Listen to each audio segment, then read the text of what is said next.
Thank you, Jason.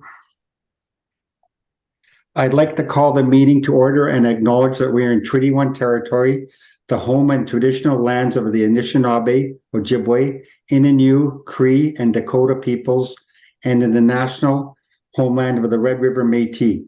Our drinking water comes from Shoal Lake 40 First Nation in Treaty 3 territory.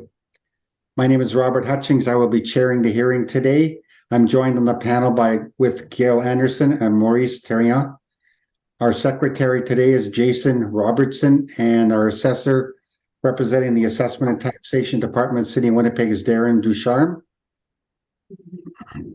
We will be hearing applications for revision of the assessment roll in accordance with the Municipal Assessment Act.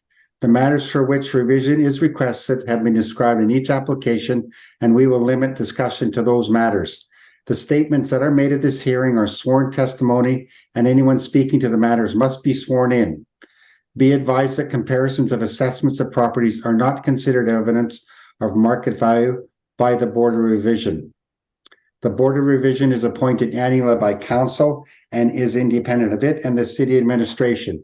It makes its decisions on the basis of the evidence provided at this hearing and issues a written order that will be mailed to all parties as soon as possible.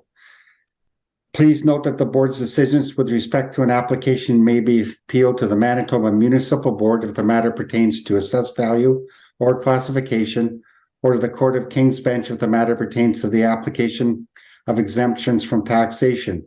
Should you wish to appeal, information on how to do so will be included with the board's order. With respect to the hearing process, I will confirm the points of appeal with your property to be addressed with each applicant following their swearing in. We will then have the assessor's testimony followed by questions that the applicant may have, and then the applicant's testimony followed by questions. Each side will have an opportunity to summarize if they wish. Once all the evidence about an application has been brought forward, the applicant may leave. The process will repeat for each item on the docket today. The session will close after all the applications have been heard, and the board will deliberate in private and make its decisions based on the evidence presented here today. You will receive the board's decision by registered mail as soon as possible. As information, all public hearings are live streamed, recorded, and will be part of the public record. Today, we will be hearing items number 1, 2, 4, 5, 7, 8, and 9. Mr. Robertson, please affirm the assessor and the applicant's testimony. Mr. Assessor, do you affirm that the evidence you are about to give at this hearing is the truth, the whole truth, and nothing but the truth? I do. Is your full name for the record? Oh, I'm sorry. Darren Ducharme. Thank you. You can see it. An applicant, please state your full name for the record. Ella Brasco. Do you affirm that the evidence you are about to give at this hearing is the truth, the whole truth, and nothing but the truth? I do. You do? Thank you. You may be seated.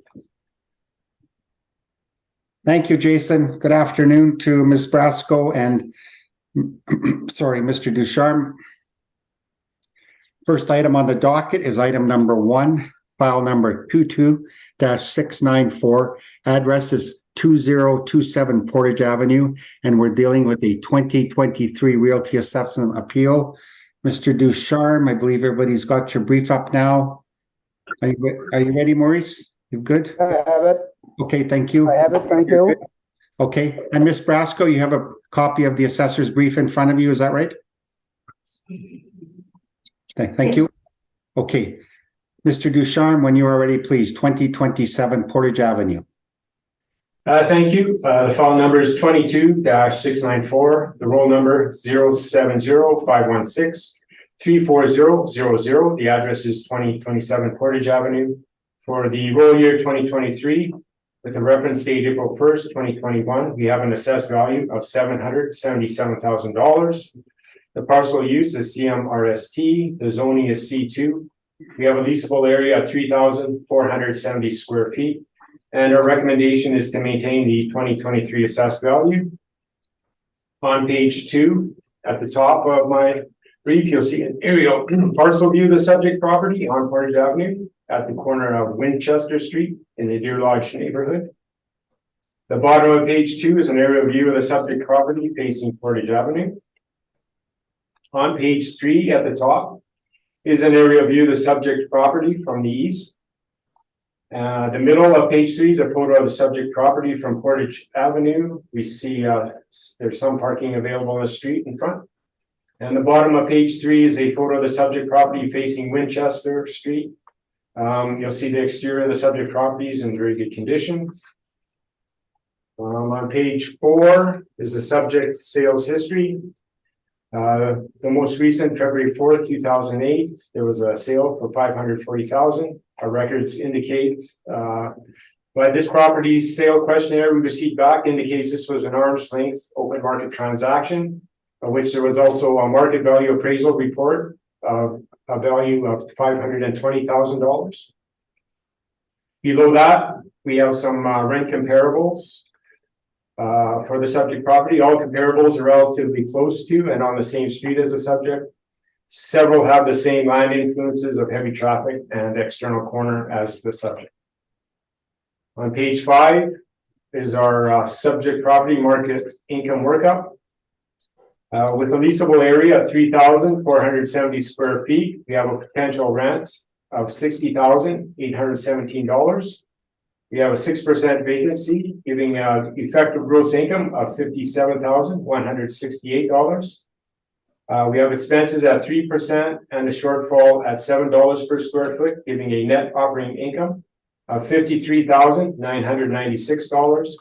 And we've applied a cap rate of 6.95%, giving an estimated value of $777,000. On page 6, our capitalization rate chart, you'll note the 6.95% that we've applied to the subject property is close to or above all retail categories for all the reports. On page 7 is the Municipal Assessment Act excerpts. And on page 8 through 13 are the 2020 income and expense mailer we received back from the owner. You'll note on page 10, the owners reported a net rental income of $1,975 per month or $23,700 per year, which very closely matches our model for this premise at $24,084 per year. And that's my presentation. Thank you. Ready for questions? Thank you, Mr. Ducharme.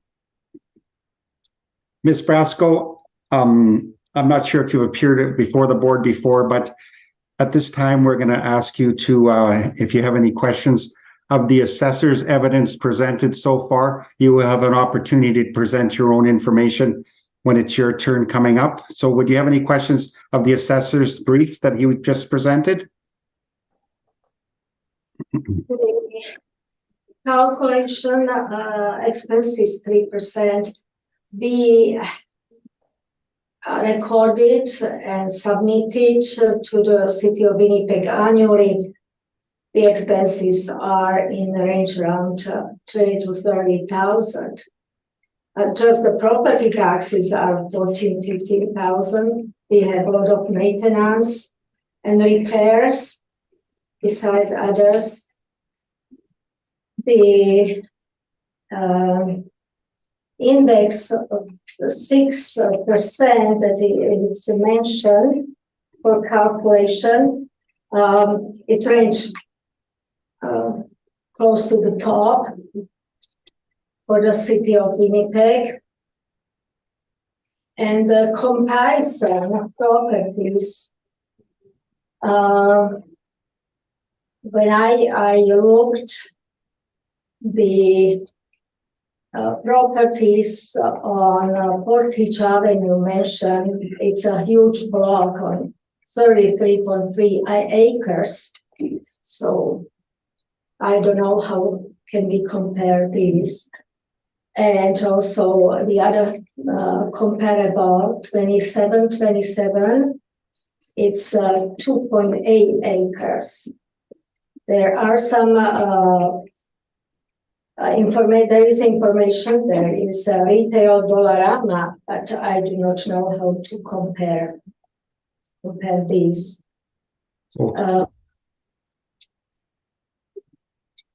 Okay, Ms. Brasco, to summarize your questioning, the assessor's vacancy rate, pardon me, the expenses at 3%, and the vacancy rate, I believe. And then you're also questioning two of the assessor's rent comparables as being not relevant. Would that be a fair summary? I believe so, yes, that percentage, 6% is how to calculate capitalization rate. Mr. Ducharme, maybe we'll deal with them individually.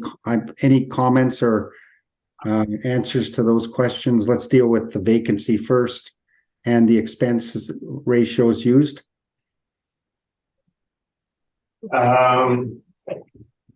Well, in terms of the vacancy, basically the standard 6% has been applied. There's been long-term tenants here. So to be fair, those are the model rates that are applied in your income stream calculation. These are model rates in the income workup, yes. Okay. And in regards to the rent comparables referred to as being not good comparables, any comments on those? How you pick the comparables? I think they apply. Certainly, the 2727 Portage is, and the 3653 Portage are like strip type malls in a sense, but they're all on Portage. They all have similar land influences. They're all zoned similar. Okay, thank you, Mr. Ducharme. Does that answer your questions, Ms. Brasco? Does that answer? The answer is there, but I just say 3653. It's on acre 33 Okay. acres. You know, And we'll 27 is all building. It's not a. We should deal with that in your presentation. Would that be fair? Okay. So any other questions of the assessor at this time?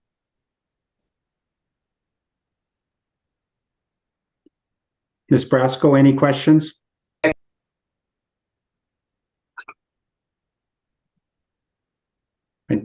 I think we're breaking up a little bit from the boardroom there, Jason. We are.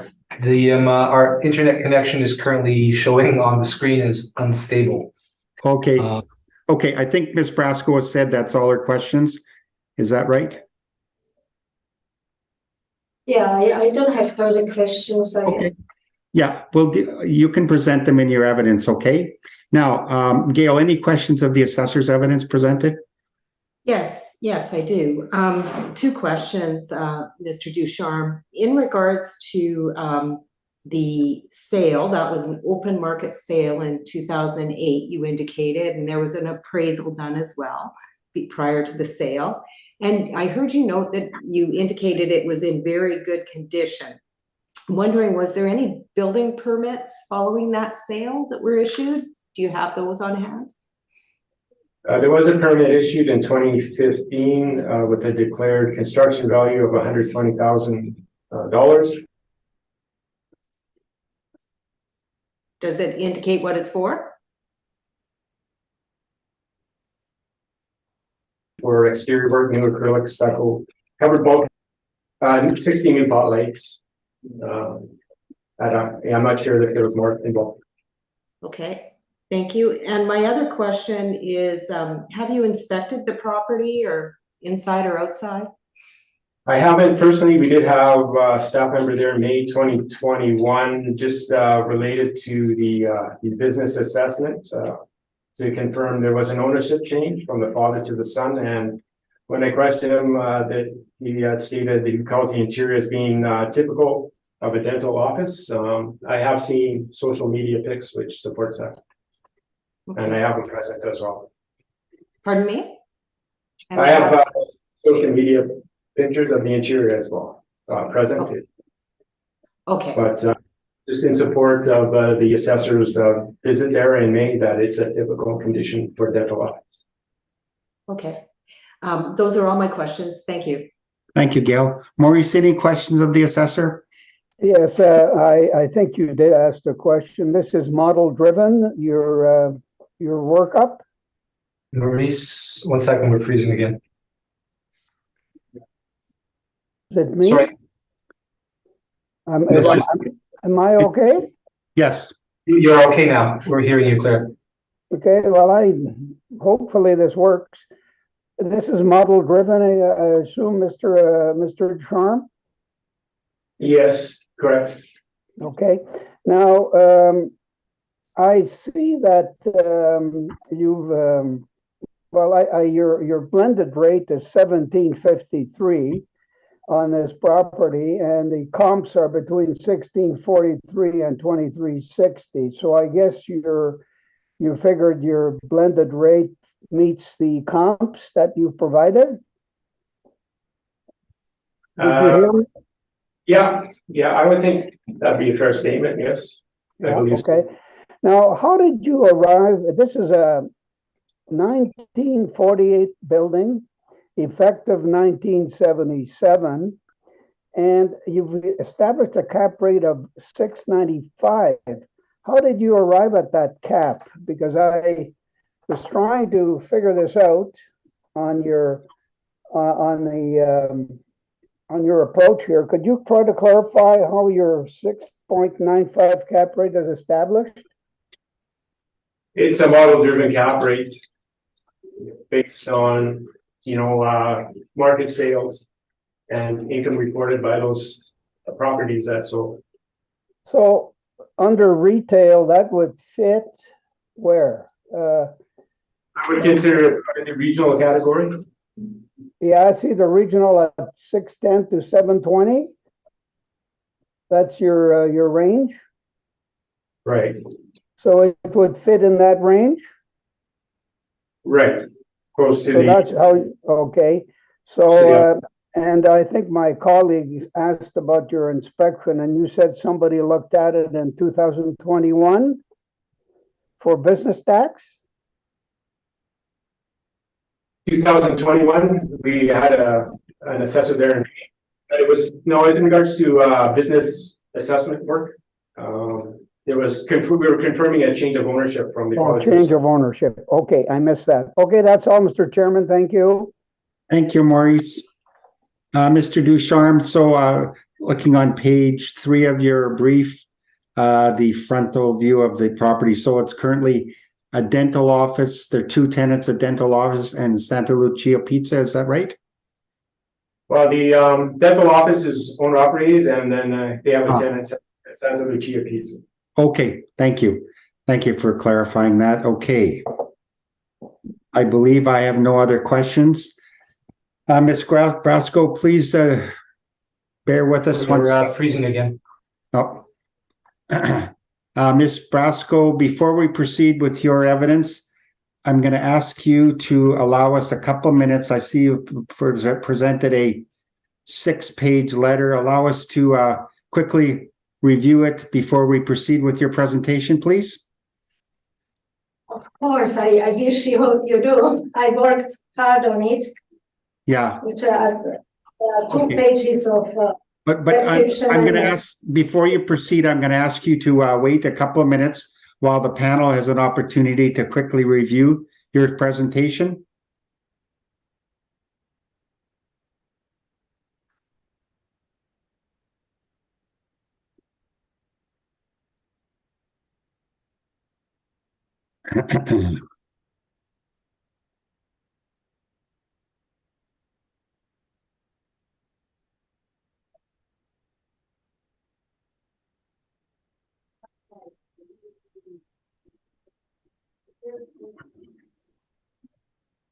Gail, have you had time to review it? I have. Maurice, have you? I'm fine too. Okay, thank you. Okay, Ms. Brasco, before we start with your presentation, upon review, and it would appear that you have presented a lot of information regarding history of the assessment, plus comparisons of assessment values in your presentation for the valuation. When the board sends out information on how to appeal a property, and I appreciate you've done a lot of work here, but we do not We're looking at the value as of April 1st, 2021. We're looking at 2 years prior to that for valuation evidence. We do not put much weight in comparisons of assessments when considering our evidence. So if you'd like to quickly skim through that, but honestly, we're not going to put much weight in changes in value all the way back to 2007. I know you've done a lot of work here, but so maybe with that in mind, if you wouldn't just skim across that and kind of get to the meat of the issue of why you'd think the assessment is too high in its current physical condition, if it were to be put on the market April 1st, 2021. I hope I'm not confusing you there, but upon quick review, it looks like there's a lot of assessment in comparison information. So if you'd like to proceed, please. Yes, I just can't imagine anybody who would pay for the building as it is.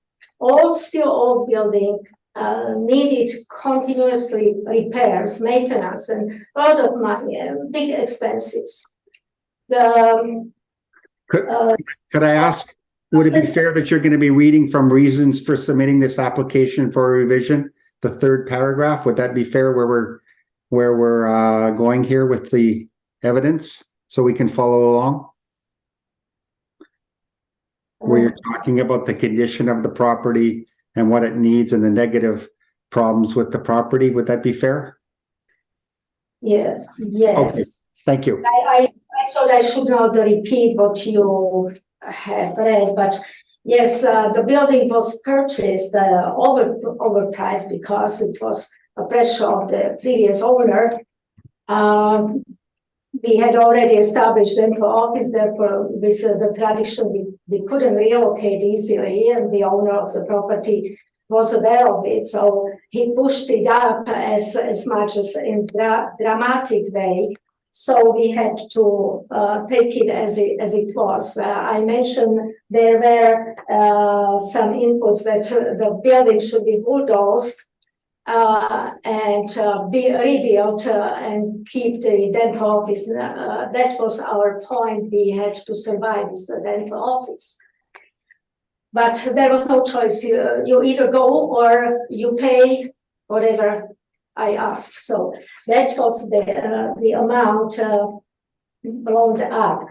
About the renovation, yes, it was. I had provided pictures before in the past. How was it? It looked really poor, and we just did what I described, facelift. Those two walls from the outside exterior. We didn't expand, didn't change anything more, just this facelift on the two sides so that it would be attractive. And I would say that investing the money into it, paying for making something nicer in the city of Winnipeg, it is hard to accept the punishment that would reflect and would be taken as a reason to increase the property value. It is just a building that we wanted to make nicer, but still the fact is it is a bungalow. Old, built in 1948. There is absolutely no structure touched. As I said, a lot of maintenance. The location is causing trouble. Corner property.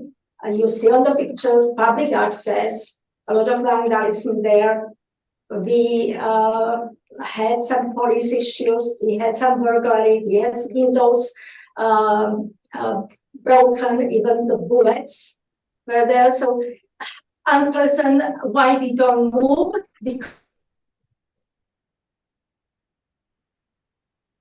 Because the dental office is not so easy. We move, relocate, and lose the patients. What I was also mentioning here, comparable other properties. I can refer to the assessments they were done professionally back when we were buying the building. And also other properties, what I mentioned, Portage Avenue 2063, 2053. Okay, Miss Brasco, as I explained, we're not gonna we're not gonna put any weight in comparisons of assessments. Maybe you'd like to get to why you think the assessment should be decreased and to what value, please? Yes, again, I would say the assessments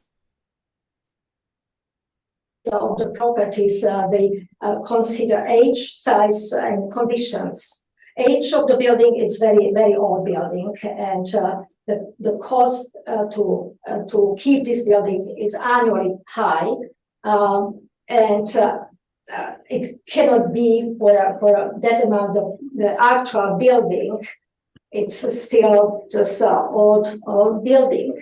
The size land areas is 7,500 square foot, but the building is only 3,400 square foot. There are two tenants.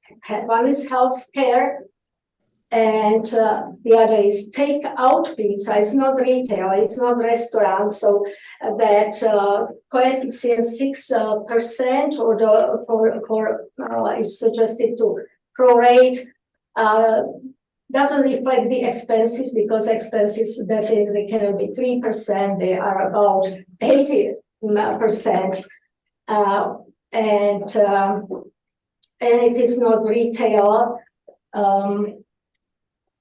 Then the quality of construction that assessment is considering, it is old construction, needs costly repairs. Conditions, I would say fair, just because we are keeping it attractive, but it is called the property with public exposure and heavy traffic, as I mentioned. Recently, there are alcohol bottles on the pathway between two buildings on the grass, and needles that we are coping with it. St. James area is becoming not so appealing. So you are requesting, because of those issues, we understand, we have a picture of the age of the building, the required maintenance and everything. You're requesting that we revise the assessed value to $600,000 based on those factors. Is that fair? Yes, expenses, potential rent, 60,000, yes, and I have other assessed properties, 3715. It's a very comparable area, 12,000 land and 3,700 square footage. There is insurance and travel company. The cost, the assessment value listed is 467,000, and it is number 3715. I just reacted to what was submitted from the assessor, so I was doing more research, and yeah. Okay. I don't want to repeat, but there was mentioning suggested increase of rent. I would reflect COVID situation. Yes, we were in generally everybody was like don't damage people more, don't increase the rent. We still don't think the rent is has potential to be higher for the reasons. Okay. Okay, we understand all your concerns, and we've got it all in writing here. So just to confirm, you're asking for $600,000? Yes, and I wish I wouldn't need to appeal again. These are 3 appeals, and not going back to 2007, but 2018, which is pretty recent, the assessor was there in person accessing. It was not about changing ownership. It Okay. was Ms. Brasco, as I explained, we're dealing with a valuation as of April 1st, 2021. So the history of the property is not going to be considered. We're dealing with the information presented by the assessor, which reflects that valuation, and we're expecting you to deal with that time period also. So anything else you'd like to tell us? One more. The increases are every time the last three periods, assessing periods are. Yeah. Mr. Ducharme, could I ask you how you would respond to that when it comes to reassessment values increasing or decreasing? I know there were some previous agreements. No, what I meant is in the marketplace. I'm going to ask, the values in the last 8 years gone up in properties for this categorization of property? Well, we're dealing with like this would be a 3-year period as opposed to Right. the, Okay. period in this case of reassessment. Yeah. And in those periods, in your professional opinion, have the values gone up between reassessments? Yes. Okay, so that's the assessor's response. Yeah, that's the assessor's response to those valuations changing. But again, we're only dealing with April 1st, 2021. So Ms. Brasco, I think we've got an understanding of why you think the assessment should be reduced. And you'll have an opportunity to quickly summarize, but I'm going to ask the assessor if he has any questions of the evidence presented by the applicant. I do, thank you. On page 1, you mentioned you had to buy the overpriced property. Would you agree you purchased it for $540,000? Now, today, No, at the time of the purchase, you purchased it. we had to purchase it. There And was no choice, or we would reach to the. would you agree there was an appraisal for $520,000 at the time of purchase? It was because it was matching the purpose of making the financing for the building. And then would you agree that the rent from the tenants that you collect is $23,700 per year net, according to the 2020 mailer? No, we showed here the 32,000 income, but without expenses, total expenses 32,000. Just looking at page 10 of my brief, and I see $1,975 per month for the tenant. Is that correct? And that's a net.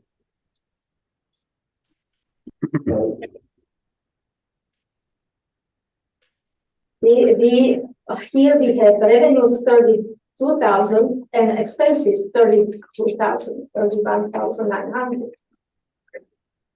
So here it is outlined, and it's year after year after year. A lot of expenses, high expenses. We have sinkholes there this year, leaking to the building because it's on the ground, heavy rains. So with the expenses, we have very, very short margin for profit. Okay. On your second page, back near the bottom end, you mentioned as well, you believe it should be around $600,000. Yes. Assessed value. Have you had any appraisals to support that?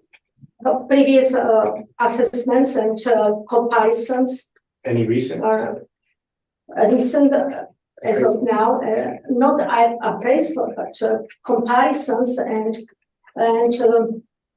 following what the assessment has under consideration. Thank you. That's all I have. Thank you, Mr. Ducharme. Gail, any questions of the applicant? Pardon me. The questions I had have been asked and answered by the assessor. Thank you. Thank you. Maurice, any questions of the applicant? Yes, I'm trying to look at the evidence here. I know that you appealed the last no idea how that decision was made, but that was based on April the 1st, 2018. It was assessed then at 644,000. Now, would you say that on the 1st of April, 2021, it's worth less than it was in 2018 because you're asking for 600,000? So I'm trying to see, I know you had appealed and I don't know how that board decided then, but I'm just trying to see if you feel your property is worth less now than it was in 2018. Yes, I strongly believe 2018 there was this facelift. Now it's getting again not that appealing. There are some minor cracks, and it would need again touch-ups because that's what is with the old building. As a fact, it is always old building, and if I would request, or if the choice would be to get appraisal. I strongly believe the appraisal as in the area and the shape, what is around, that it would be close to what I am asking for. Yeah. Okay. And you did mention that it was in fair condition. What is your definition of a fair condition? Does it need to be redone inside, or is it doing its work for the dental situation? Because you did say that in your evidence that it was in fair condition. No, what I mean, the conditions fair, it's only for the building as external, structural, and visual. What is inside, it is other property, other facility, dental office and takeout pizza. So when we are talking only about the property as per se, the building that would go in the market, but not the content of the building, of course. It's completely separate facility. Okay. Thank you, Mr. Chairman. That's all my questions. Thank you, Maurice. Ms. Brasco, my first question is your portion is owner occupied. The lease on the pizza place is about $1,970 per month. Is that correct? Yes. Okay. And so I calculate that to be $18, approximately $18 a square foot net rent. Would that be accurate? Yes. Okay, thank you for that portion of 1,290 square feet leased out. And the other portion is your owner occupied area. And I was looking at the pictures from the assessor on the side view of the property with your, I guess it's your dental clinic. And on page 3, so you're saying that the building is still only 1948. But when I look at that picture, it looks much more modern on that portion of the building. So there have been renovations done to modernize, pardon me, the dental area and the fascia of the building. Is that right? That's correct. What I even stated, and the assessor also 120,000 4 years ago. Yes, what we call facelift, because it was only stucco and the signs just to make it appealing. I attached all pictures from time before that renovation. It was really not appealing building. And what I am stressing, we put our money into making something nicer for the city. And this was not structural change, not expansion, not major renovation. Minor renovation, as you see on the pictures, same structure and same walls, just makeup. Okay. Okay, thank you for answering those questions. That is all my questions on the property. Mr. Ducharme, any requirement for summary? No, thank you. Okay, thank you. Ms. Brasco, I think you've detailed everything you're requesting and the reasons why you want the assessment reduced to $600,000. Anything else you'd like to add? I think we've got a clear picture of everything that you're presenting here, but you're open to saying something if you wish.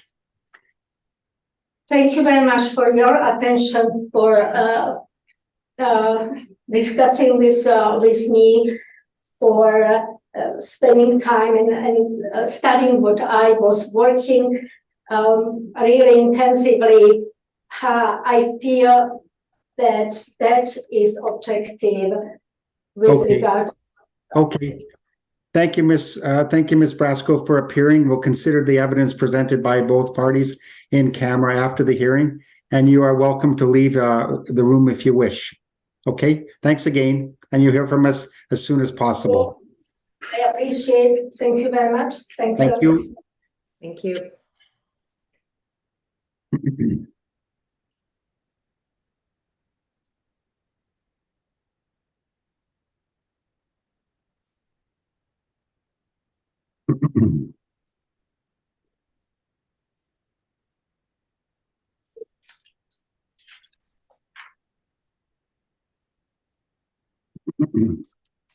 Bye, and I hope we will meet at some other opportunity. Have a Merry Christmas, Happy New Year, everybody. Thank you.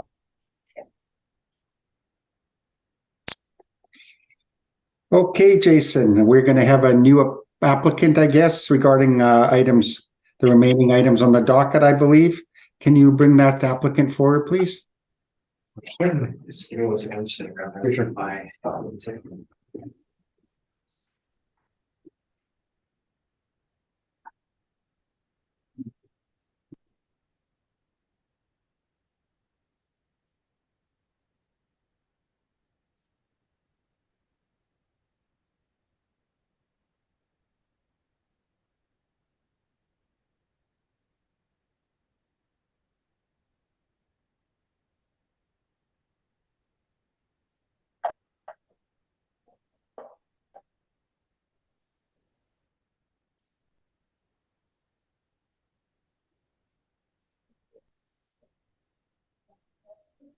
Mr. Appellant, please state your name. Ryan Oliveros. Do you affirm that the evidence you are about to give at this hearing is the truth, the whole truth, and nothing but the truth? I do. Thank you, Jason. Good afternoon, Mr. Oliveros. How are you? Good afternoon, Mr. Hutchings. I'm doing well. How about yourself? Good, thanks. Next property on the docket is item number 2, file number 22-893. Address is 693 Taylor Avenue, and we are dealing with a 2023 Realty Assessment Appeal. Mr. Ducharme, I'm going to pull up your brief here before we begin. Okay, Mr. Ducharme, when you're ready, please, 693 Taylor Avenue. Thank you, Mr. Chair. The file number is 22-893. Roll number is 120-112-16.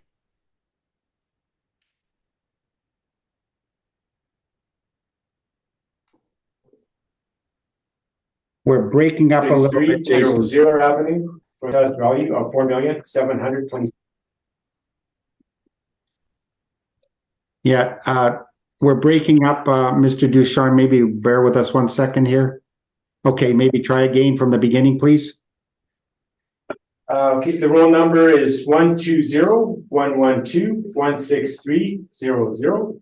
The address is 693 Taylor Avenue for the roll year 2023 with a reference date of April 1st, 2021. We have an assessed value of $4,727,000. The parcel use is CMRST.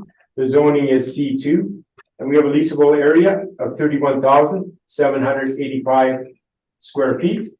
I do have a recommendation to decrease the 2023 assessed value to $4,092,000.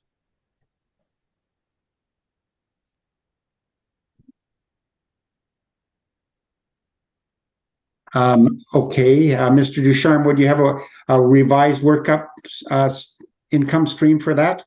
I do, yeah. Okay. Go through that right now? Yeah, if you'd like to go through that, please. Okay. So without the rents, Is we're, this available? Is it in your brief? sorry, yeah, maybe turn to page 5, sorry. Page 5. Okay, thank you. I'll just go through the changes. Okay, thank you. So yeah, we felt the rents were too aggressive and we met the cap rate, the agent slight adjustment up. So the leasable area remains the same at 31,510 square Okay. feet. The potential rent does change from $372,637 to $327,451. Or sorry, $451.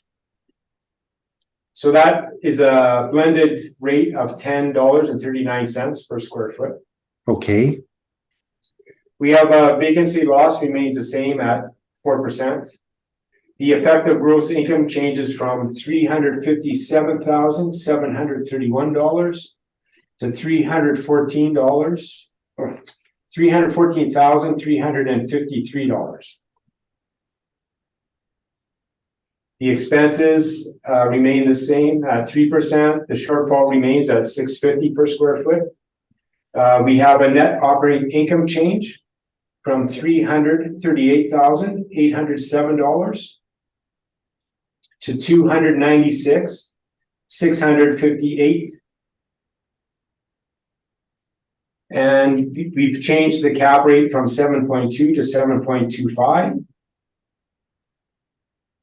And this provides a capitalized value of $4,091,834, or an estimated value of $4,092,000 rounded. okay, thank you for that. Before we proceed with your compos and everything, I'm gonna ask the applicant if any comments in regard to accepting the recommendation or not. Yes, thank you, Mr. Chair. I just want to make it clear that we are accepting the recommendation, but not the methodology as to which the value was arrived at. Okay, okay. So you are accepting the recommended revision of assessment from $4,727,000 to $4,092,000? That's correct, yes. Okay. Yeah, why didn't you arrive? Thank you. 296,658. Okay, that's what I have. So the panel does, Gail, do you have any questions of the assessor? No, I'm sorry, Mr. Oliveros. Any questions of the assessor? I do not have any questions, no. Thank you. Gail, any questions of the assessor? Just in regards to the cap rate, just a question as to, you said that the cap rate, you're recommending changing it from 7.2 to 7.25. Can you just explain the rationale for the change in the cap rate? It's just really negotiation with the agent, just to come help the agreement, meet a middle ground. It wasn't much of a change, and we felt that would be fine. Okay, thank you. That's all my questions. Thanks, Gail. Maurice, any questions? Yeah, I just want to confirm the figures. The NOI is 296,658. Yes, Is that correct? that's correct. And you're capping it at 7.25, because I had seen in the appellant's brief that he had mentioned 6.95, but I guess that must have been an error because I had seen 7.20 in your presentation. I don't know if you know what I'm talking about, because I'm looking at both documents. In other words, what the appellant was saying is that the rate was... Maurice, you know what I'm going to ask? I'm going to ask that the appellant quickly go through his brief in a summary so that we know what he's presented for our decisions in the end. So maybe we could leave that question until that time. Okay. Well, yeah. I just didn't know how to deal with that. Yeah. Yeah, no, yeah, understood. But I'm going to ask... I just want to make sure the figures were correct. Yeah, I think Mr. Oliveros said that Anyway, we'll leave it for that. Okay, so Mr. Oliveris, can you quickly summarize that? Maybe I'll put it in my own words here. Would it be fair to say that in your brief, you presented an income and expense statement which asked for a reduction of the original value? Well, the property was actually owner occupied at the time, so we based our value off of market rents, as well as our opinion on the non-recovered expenses and the capitalization rate, which we applied 7.25% for the cap rate and 7% non-recovered expenses. Vacancy allowance and shortfall, we do agree with the city in that case. Right, but your agreement is based on the final value only, no prejudice to individual components. Is that fair? That is correct. These are without prejudice negotiations. Yes. Okay, and you have accepted the recommendation of the assessor. You're in agreement. Okay. And we have accepted the recommendation. Correct. So, Maurice, does that kind of answer your question? I'm fine with that. There's always the wise person in the room.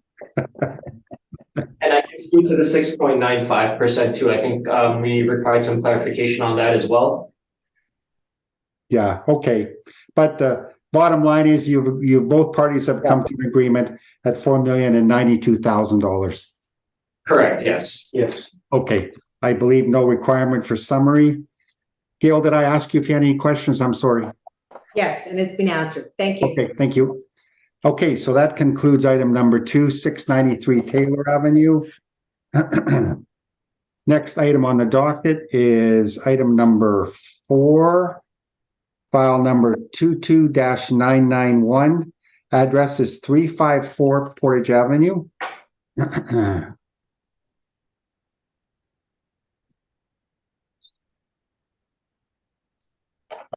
And we're dealing with a 2023 Realty Assessment Appeal. Mr. Ducharme, bear with me 1 second until we pull up your brief here.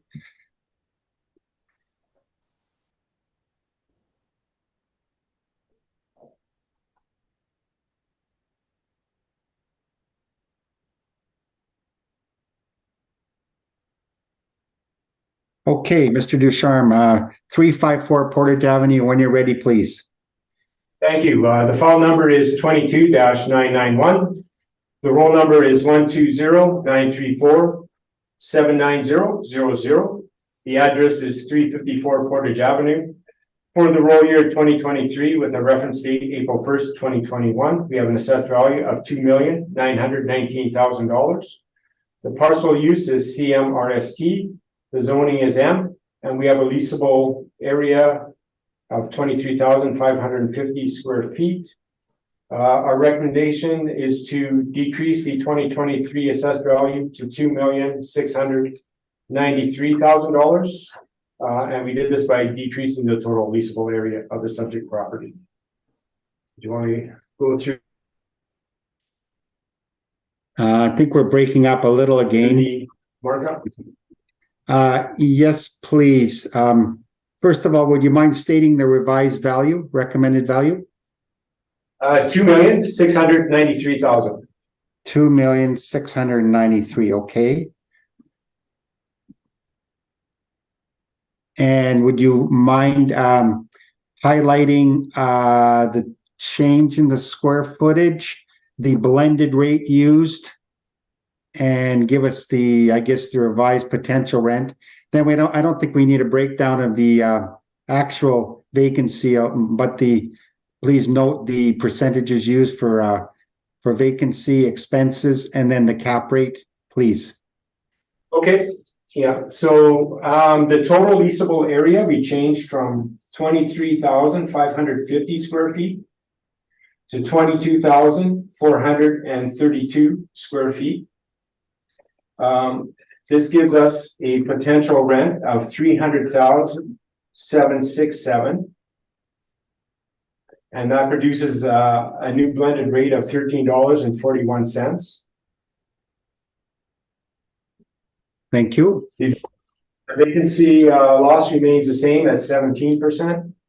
Expenses remain the same, 3%, and our cap rate remains the same at 8%. The net operating income net operating income changed from $233,522 to $215,454. The cap rate remains the same, and so that leads to a changed estimated value from $2,919,000 to $2,693,000. Okay. Thank you, Mr. Ducharme. At this time, I'll ask the applicant if they're in agreement. Thank you, Mr. Hutchings. Okay, so there still seems to be some difference between our requested value at $2,011,000. So that's a difference of about over $600,000 here. We haven't received any instructions yet, any official instructions from our client to accept the assessor's offer at this time. We would like the chance to discuss the assessor's offer with our client. We did just receive the offer on Monday afternoon, so I just didn't give enough time for our client to review the offer. So at this time, we would ask the board to consider the assessor's recommendation, but we would also like to read in our evidence as well for the record. Of course. Okay. So that's noted. Thank you. So Mr. Ducharme, the applicant is at this time not able to accept the recommendation. So we'll ask you to proceed with the rest of your brief, including your comparables and all that information, please. Thank you. So on top of page 2, we have a parcel view of the subject property on Portage Avenue at the corner of Carleton Street. The subject property is located in the South Portage neighborhood. The bottom of page 2, we have an aerial photo of the subject property at the corner of Portage Avenue and Carleton. The top of page 3 is another aerial photo of the subject property from a different angle at the corner of Portage and Carleton. The middle of page 3, we have a street view photo of the subject property facing Portage. And the bottom of page 3, we see a street view photo of the subject property at the corner of Portage and Carleton. On page 4 is our subject sales history, no recent sales history. Below that, we have our rent comparables. Comparables 1, 2, and 4 are in the same neighborhood, the South Portage neighborhood. Same neighborhood as the subject property, while the other 2 comparables are located in the same region, city center, as subject property. All comparables are shown the same as the subject property, M.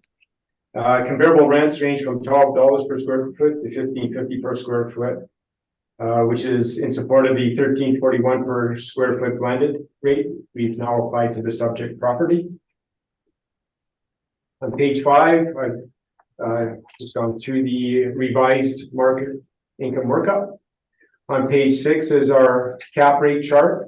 You'll note we've applied an 8% cap rate, which is above the 80th percentile for retail for all reports.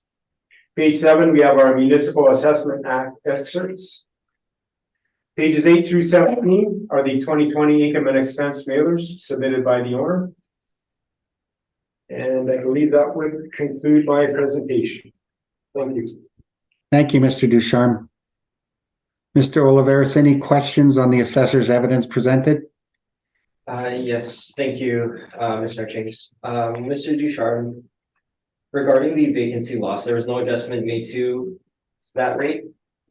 It remained at 17, correct? It remained at 17. Did you have a chance to review the actual vacancy for the subject property? Yes, I have. Okay, and can you say what that vacancy rate was for the 2020 year? For the previous reassessment? For the year 2020, the actuals. We've applied 17%. The actual, I know there is C005, C02, C203, C104, C206, and C103 have been vacant.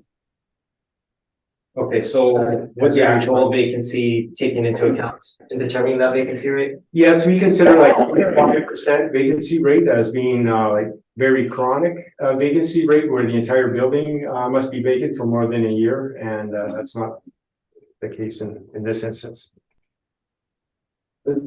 That's not the case that it's been 25% vacant?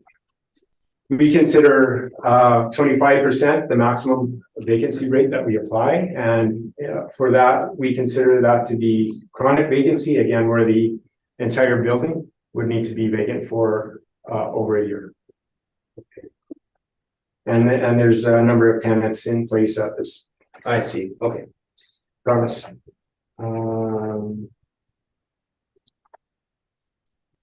Okay, those are all my questions. Thank you. Thank you, Mr. Oliveris. Maurice, any questions of the assessor? No, I think I've got the picture. I was looking at the square footage as well, and that's been addressed. So I'm okay with the recommendation. I understand the appellant has to check with his, I guess, his owner, but that's up to Mr. Chairman to decide how you handle that. Thank you. Thanks, Maurice. Gail, any questions? No, I have no questions. They've been answered. Thank you. Thank you. Mr. Ducharme, I have one quick one regarding the workup, regarding that vacancy rate of 17% from the applicant's questioning. Was that a model vacancy, or did somebody do an analysis and override the value, the vacancy applied? Would you know that? That was someone looked at that and applied that rate from our department. So they might have analyzed a kind of a historical vacancy that was warranted. Would that be accurate? Yeah, we have some general sort of guidelines that we follow. Okay. And do you have an average of maybe over 3 years from the last reassessment what the vacancy was? I'm not sure if you do or not, but I don't have like a stabilized 3-year. I know I have it written somewhere, but I can't locate it right now. I know a number have been vacant since 2015. I think one premise has been vacant since 2011. Yeah. So, I think that maybe Mr. Oliveris could probably provide us with that information. So I'll leave it up to him to present it, okay? Or ask him at that time. But that's all my questions. Thank you very much. Okay, Mr. Oliveris, bear with us 1 second while we pull up your brief, please. No worries. Okay, Mr. Oliveris, I think everybody's got it. And if you would like to present for 354 Portage Avenue when you're ready. Thank you, Mr. Chair. So the roll number is 12-09347900. The address is 354 Portage Avenue. So the evidence that we're presenting, we are requesting that the board reduce the assessed value from $2,919,000 to $2,011,000 based on our evidence. But again, we understand. I understand that we are going to review the recommendation further with our client. So I provided a photo of the or an aerial photo of the subject property on page 6 of my evidence. It's indicated by the red location marker there. I provided a photo of the exterior of the subject on page 7 of my evidence.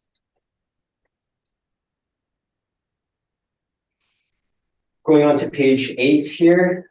So this is the Carlton building, it's also known as the Holt Renfrew building. It's a 3-story office retail building constructed in 1912 and located at the corner of Portage Avenue and Carlton Street. The building does have a grade 3 heritage property, the grade 3 heritage class assigned to it, and I'm going to speak to that later in my evidence here. It has some retail tenants on the main level and second levels, along with some office space in the second and third levels as well. We have a leasable area of 22,532 square feet. The land area is 11,283 square feet, and it is zoned M for multiple use. The land to building ratio is low at 1.05 to 1. Going on to page 12 of my evidence here. Now we've applied the actual rents in place here after making deductions for some operating expenses. So the operating expenses we have, from the operating expenses, we have deducted the recoverable amortization work. the operating expenses after we've deducted the recoverable amortization that's indicated on the client's income statement here for 2020 is $13.86 per square foot. So we took the base rents and deducted $13.86 from each of the rents in place. So given that, based on the actual rents in place, the rents range from $8.14 a square foot to $14 a square foot. And based on the actual leases in place for the vacant units, we've applied rents that would have been consistent with those leases. So in support of that, we're very close with the assessor's recommendation here, but we've identified market rent comparables here. So for those units that range from 600 square feet to 2,678 square feet here, the rents do range from $10 a square foot to $16 per square foot. Now I've labeled here just a summary of the average and median there. That should really say less than 3,000. I guess that was a typo that I made there, but the average of those rents was $13.58 a square foot, and the median was $15 a square foot. For the rents that we've identified that are greater than 8,000 square feet, the average of those rates were $14.16 a square foot, and the median was $14 a square foot. The rents for those 8,000 plus square foot rents range from $11.50 a square foot to $16.95 per square foot. Now, regarding the vacancy rate, this property has had chronic vacancy throughout a number of years here, and I only label 3 of them, but from 2019 all the way up to the reference date, we can see that the vacancy rate for the subject property was 30% throughout essentially those 2.5 years there. So based on that, we've applied a vacancy allowance of 25% to the subject property.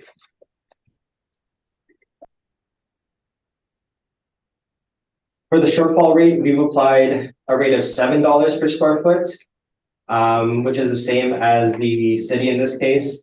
For non-recovered expenses, we continue to apply the 7% total allowance here, 2% for structural reserve, and 5% for the stabilized allowances. For the capitalization rate, we've applied an 8% cap rate based on our retail cap rate study. Now, I understand that the board has probably heard our retail cap rate study presentation a number of times from possibly a number of different agents.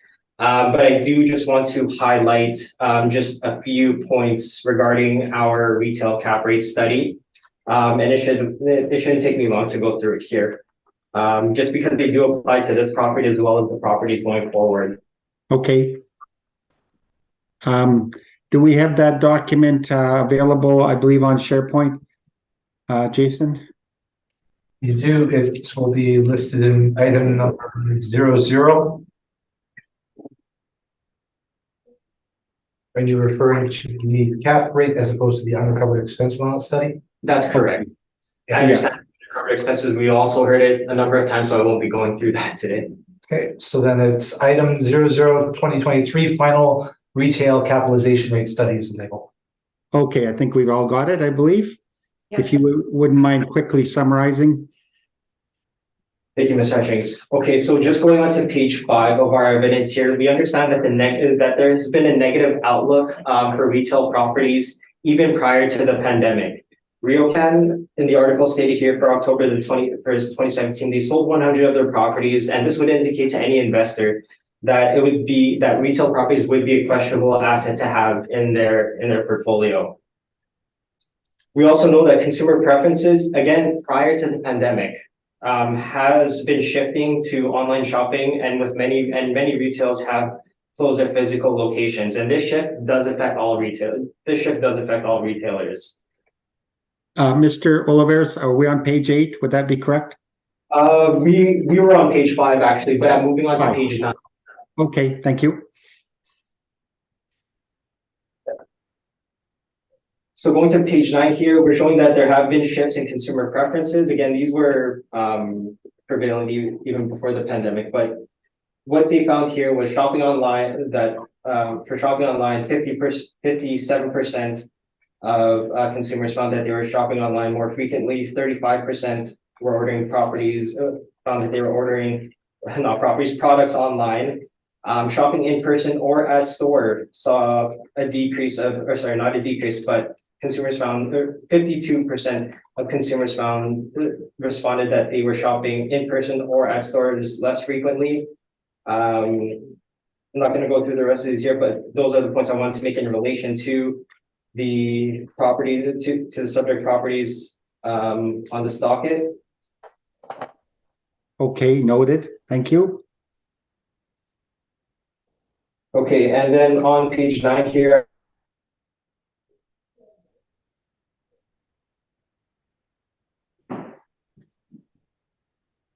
been affected by COVID-19, while 50% report that they are now making online purchases for typical in-store items. Most importantly, 53% of North Americans say that they have changed the way they will shop going forward, indicating that the shifts that have taken place over the pandemic will have lasting impacts on retail. Specific retail areas that have also seen big shifts include online retail shopping, food ordering services, and online grocery services, all of which have been steady increases, all of which have seen steady increases in popularity. So in looking at the subject property in this case, the pandemic isn't helping an already struggling retail property and achieve more tenants, and we can already see that through the vacancy rate.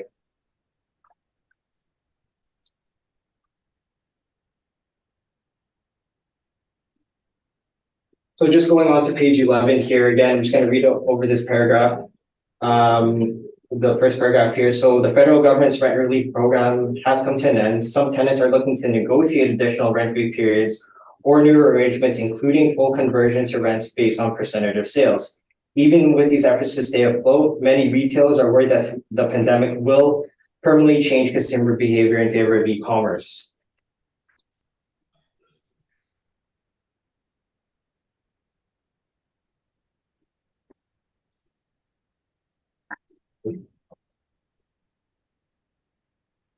Going on to page 13 of our retail cap rate study here, we can see that the prospects for both investment and development in the retail sector was fair at best in comparison to the other asset classes.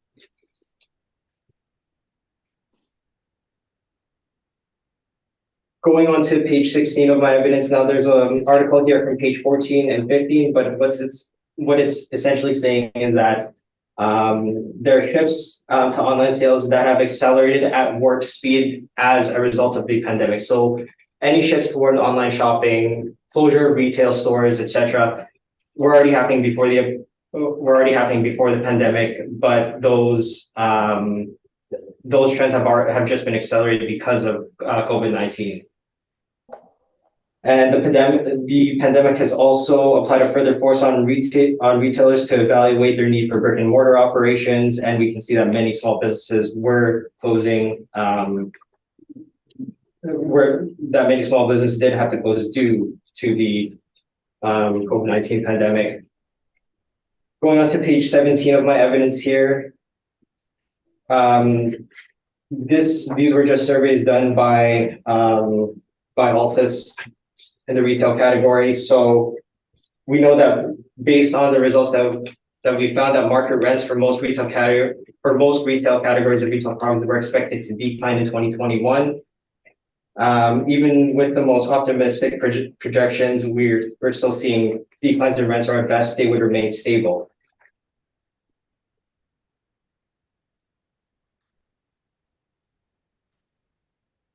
Just going on to point 4 here, for the top quality retail assets, we're still seeing increases in the cap rates, increasing between 25 to 50 basis points at the least, and most respondents have responded to that. So even in the lower retail category, which I do feel that the subject property of 354 Portage falls under.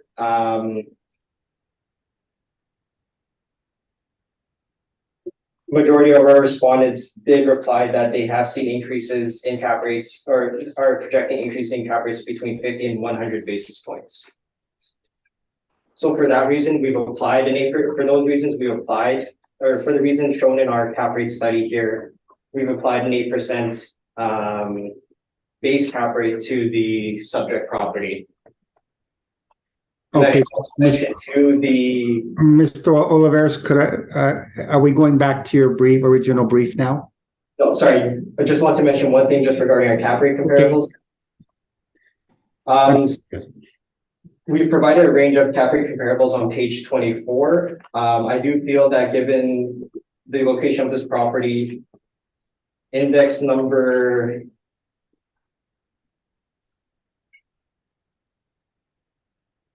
11 here would probably provide the best indication. It's on Portage Avenue at 8.78%. So, and now we can go back to my brief here. Thank you. And it's noted that this capitalization study will apply to the remaining properties on the docket. Yes. Is that correct? Thank you. Okay, so for the subject property, we've also applied a 50 basis point premium because it does have a grade 3 heritage status. Now, we do feel that having a heritage status is considered a risk to an owner of a heritage building. It limits its development, and grade 3 is the most restrictive, and there's not many alterations that you can make to a grade 3 heritage building. I labeled those restrictions to the grade 3 heritage status on pages 14 to 15 of my evidence for your review. We do also feel that there may be extra costs to preserve a heritage status building, as it would require specialized contractors in order to maintain the property. And if any work does need to be done, if any work does need to be done to the subject or to any heritage building, it would have to go through a different process for it to make defining alterations to the building. Even then, the alterations do need to be consistent with the conservation of the character defining elements of the subject. And the heritage permit also must be approved by heritage staff and at times the HBRC, which are obligated to follow multiple guidelines in order to approve any alterations to heritage buildings. So we've applied an overall cap rate here of 8.5%, and looking at my summary here on page 16, we are asking the board to reduce the assessed value to $2,011,000. Thank you, Mr. Oliveris. Mr. Ducharme, any questions of the applicant? Thank you. No questions. Thank you. Thank you. Maurice, any questions of the applicant? No, I think I've followed through pretty well. Thank you. Thank you. Gail, any questions? Yes, one question in regards to the cap rate that you propose of 8.5% cap rate. And you note the risks associated with it being a heritage building, the greater expenses perhaps associated with that. Yeah.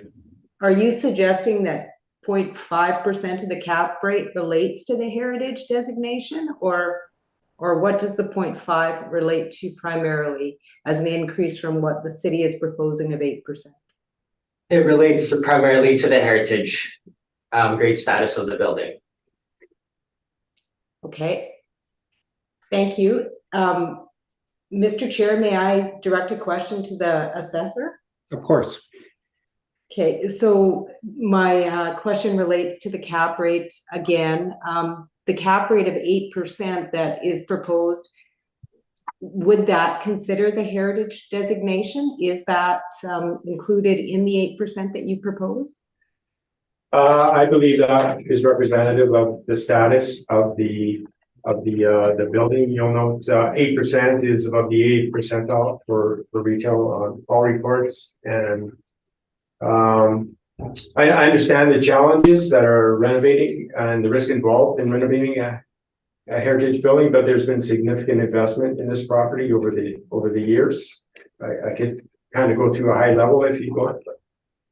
Yes, that would be helpful.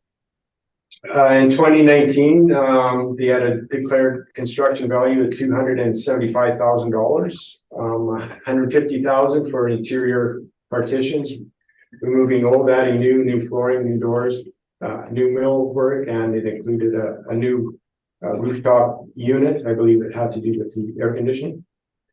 In 2012, they had $160,000 a declared construction value permit invested for interior alterations to the third floor to expand a portion of the second floor, including on the second floor, new offices, kitchen. They constructed a staircase to connect to the third floor. 2008, they had permits totaling $240,000, $180,000 for interior alterations for a new restaurant tenant on the main floor, and $60,000 permit for interior alteration for a second floor grocery tenant. And in 2003, they invested a total of $934,000 with one of the permits had a $505,000 declared construction value for interior exterior alterations, sunblast and repair, exterior terracotta and masonry, new windows throughout the building, new openings on the main floor. They replaced a portion of the roof. They had HVAC work on the third floor. There was a permit in that year for $140,000 for interior alterations for a new tenant. There was a permit with a declared construction value of $180,000 for new walls for offices, washroom rental, millwork, and flooring, and another permit that year with a value of $109,000 for interior alterations to the main floor area, 3,000 square feet for a new tenant. At the time was Warehouse One. Thank you. That's helpful. Those Thank are all you. my questions, Mr. Chair. Thank you, Gail. Mr. Oliveris, just to review, you're using 22,432 square feet at $13.43 a square foot. Is that right? That is correct. Okay. And then the assessors are applying a vacancy rate of 17%. You're applying 25%. Yes, You can that's see correct. expenses are 7%. Is that right? That would be accurate. Yeah. Yes, that's correct. And your resulting NOI is 170,948, That's correct. and you're capitalizing at 8.5%, requesting a revised value of $2,011,000. That's correct. Okay, good, perfect.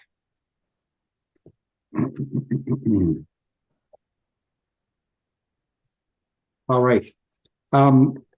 Does either party require summary? Mr. Ducharme? I do not, thank you. Mr. summary, thank you. Oliveris? No summary, thank you. Okay, thank you.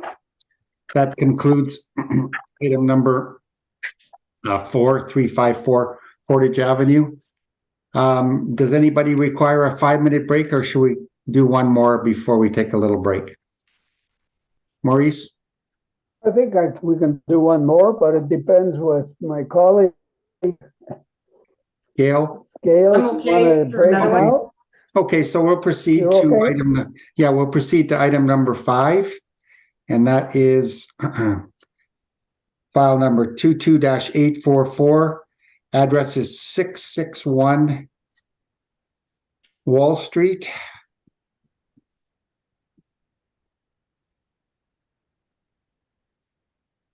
And we're dealing with a 2023 Realty Assessment Appeal. Mr. Ducharme, we will get to your brief right away.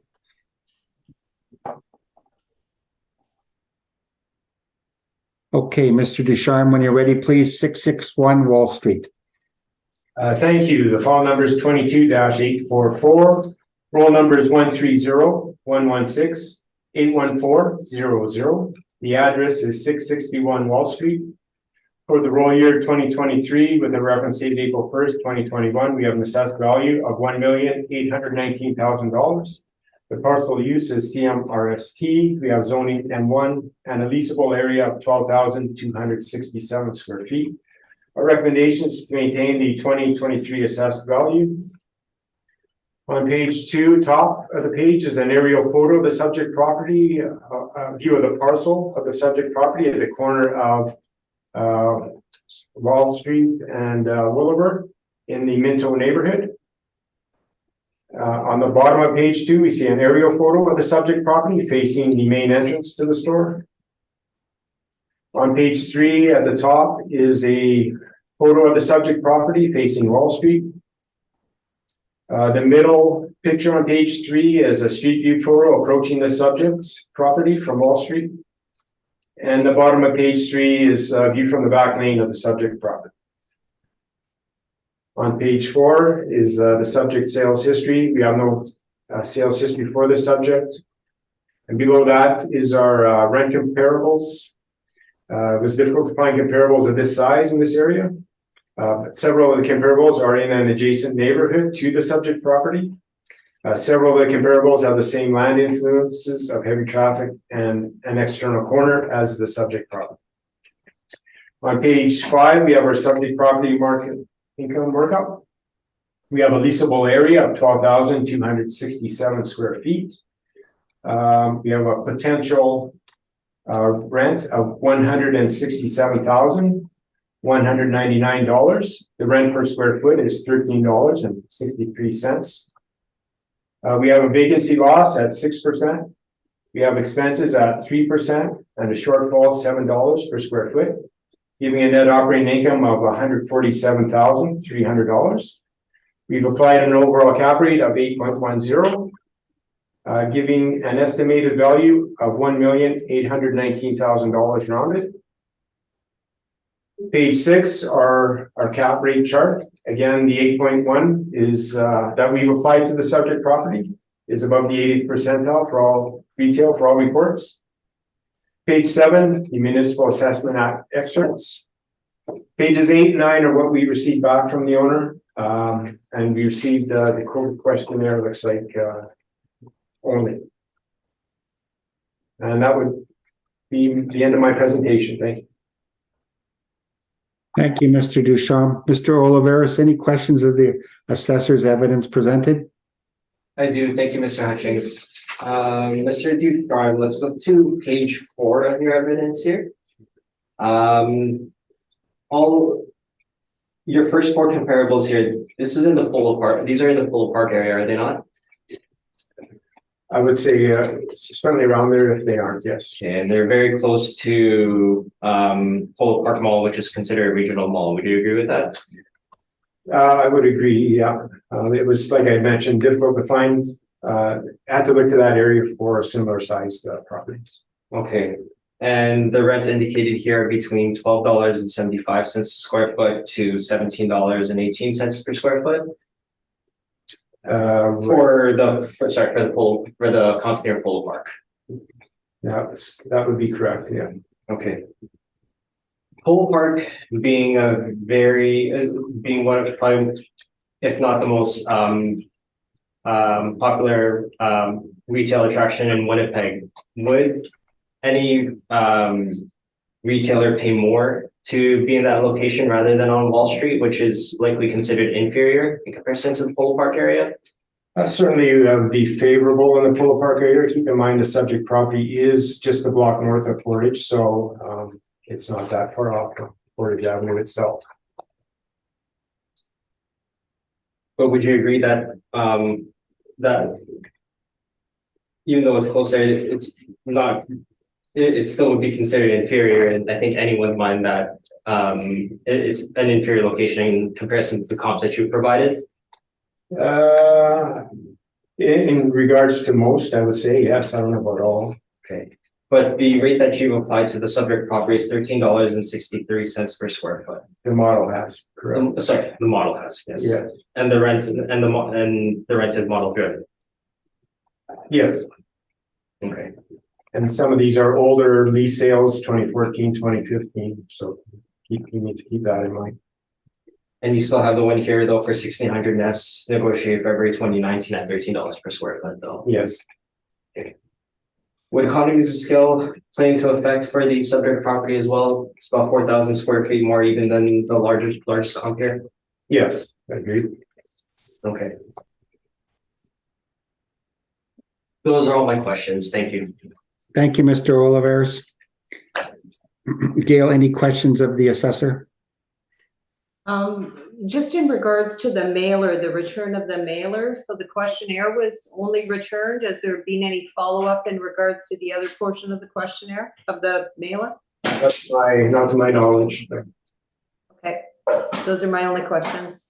Thank you, Gail. Bruce, any questions of the assessor?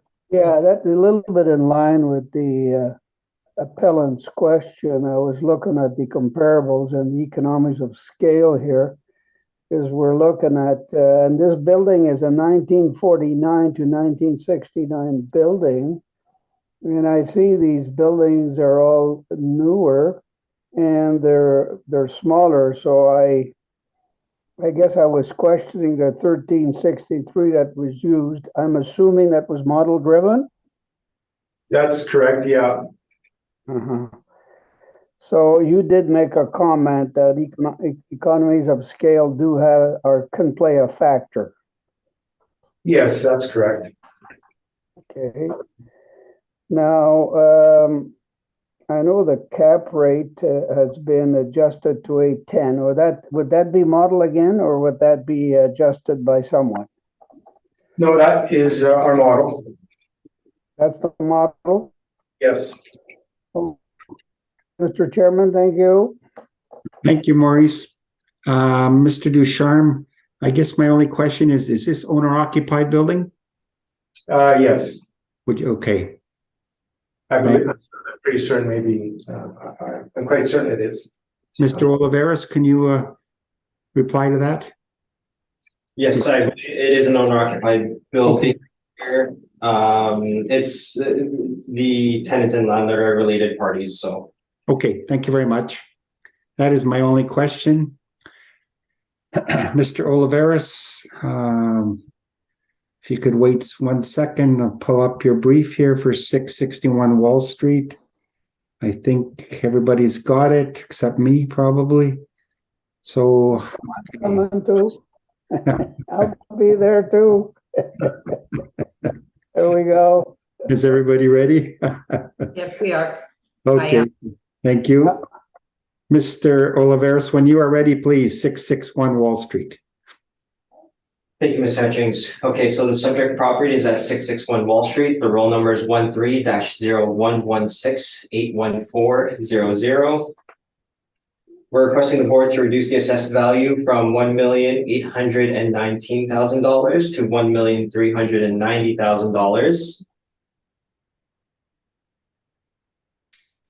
I provided an aerial photo of the subject property on page 6 of my evidence. Again, it's marked there by the red location marker. I provided exterior photos of the subject as well on page 7 of my evidence.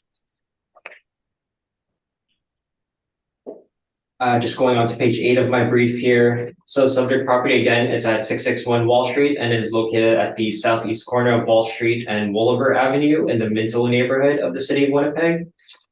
The masonry wall structure was constructed in 1949 with a gross floor and leasable area of 12,267 square feet. The subject site, it is 28,555 square feet and it is presently zoned M1. The land to building ratio is 2.33 to 1.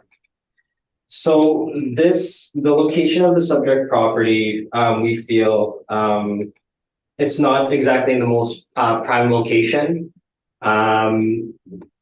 If we look at it in comparison to the comparables that the assessors provided here, Wall Street would not command the same rents as a property on Wall Street, where, and even it being a retail store, I just don't see any retail store having the same success on Wall Street, having the same success, say, in the Polo Park area as it would on Wall Street. It's just not one of the main retail nodes here in Winnipeg.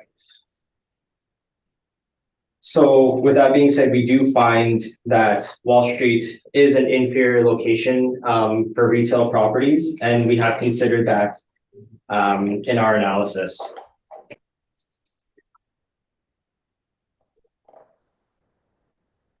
So if we go into page 12 of my evidence here, The subject property was owner occupied as of the reference date.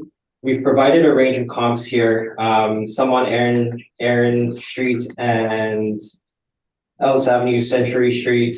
They range in size from 7,735 square feet to 11,000 or 17,547 square feet, all negotiated before the reference date. The rents range from $7 a square foot to $14.25 per square foot.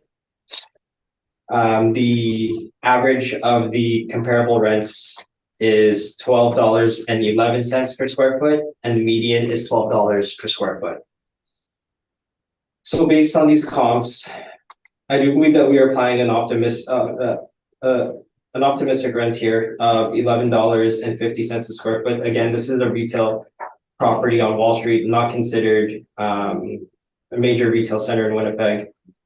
So with that, the annual rent is $141,071. This is over a leasable area that we have here of 12,267 square feet. We're applying the same vacancy allowance as the model in this case, which is 6%, and a shortfall rate of $7 per square foot. Again, this is consistent with the model. For the non-recovered expenses, we've applied 7% again. And for the capitalization rate, the city's applied an 8.1% cap rate. But in our opinion, the cap rate for the subject property should be 8.5%. Again, that's going back to the fact that this is a that this is a retail store, really not located in your most ideal retail location. So we've applied an 8.5% cap rate for that reason. And one thing I do want to mention regarding our cap rate study, as you all very well know already, our cap rates do consider the application of the 7% non-recoverable expenses. So if the board were to decrease or remove the non-recoverable expenses, that would move our cap rates up at least 25 basis points. So I also ask that that be considered. So in summary, for the subject property, 661 Wall Street, we're asking that the board reduce the assessed value to $1,390,000. And that concludes my presentation. Thank you. Thank you, Mr. Oliveros. Mr. Ducharme, any questions of the applicant's evidence? I do, thank you. On page 12 of your report, you have an average of $12.11 and a median of $12 per square foot. Yes. For your comparables, but you've applied an $11.50 rent per square foot. Can you explain how you came to that? Yeah, so again, and that goes back to the location of the subject property. This isn't a prime location for any retail property, in my opinion. So I do feel that it should fall below the average here. So that's why I applied $11.50 a square foot. Even this comp on Century Street, I feel is superior to the subject property at $11.50 a square foot, because I think I'm being more than fair. Because looking at all the comparables, you're on Aaron Street. Isn't that one street over from Wall? That would be correct, but we're considering this as a retail property, so I don't feel that it would achieve the same rents as the comparable four on Century Street there. Yeah. I noticed your index 1 significantly older with an effective age of 1956 and a significantly lower net rent per square foot at $7. If I was to remove that, and I figured out the math, the average rent would be $13.31 per square foot, which is close to our model value of $13.63 per square foot. I don't expect you maybe to agree to the math, but you would you agree to that? Seems reasonable? No, that seems reasonable that the average and median would go up, but we shouldn't place all reliance when determining a rental rate for any subject property, as we shouldn't place all reliance on any average or median. We should really look at which comps would give us the best indicator of what an appropriate lease rate should be for the subject property. Yeah, would you agree that comparable brings it down significantly? Brings the average and median of your chart, the average median rent It would, yes, but I wouldn't say I did not place heavy reliance on the average and median. Okay. And the comps that you have provided, I notice there's no addresses or no roll numbers. I'm just curious as to why that is. So we don't include the street numbers here. That is just for privacy reasons. We do want to keep these leases confidential. And I believe, if I'm not mistaken, and correct me if I'm wrong, I did forward you the rents for the subject. That would have been about 2 weeks ago. The rents, I never received, that I recall, any comparable roll numbers or addresses for these comparables. Do you remember sending it out? I'd have to review my emails here.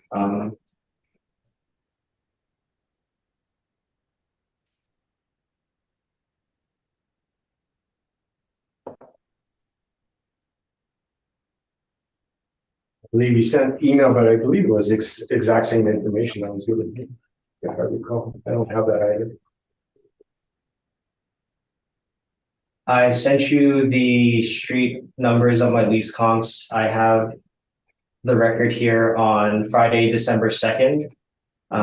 These briefs were due, I believe, on the 1st, if I'm not mistaken. So I did send them on Friday, December 2nd at 3:58 p.m. Okay, thank you, Veronica. Because I know in the past I've had, I've had this before where none did sent, so I apologize if you did. So that's okay. Anything else, Mr. Ducharme? That's all, thank you. Thank you. Gail, any questions of the applicant? No, I have no questions. Thank you. Thank you. Maurice, any questions of the applicant?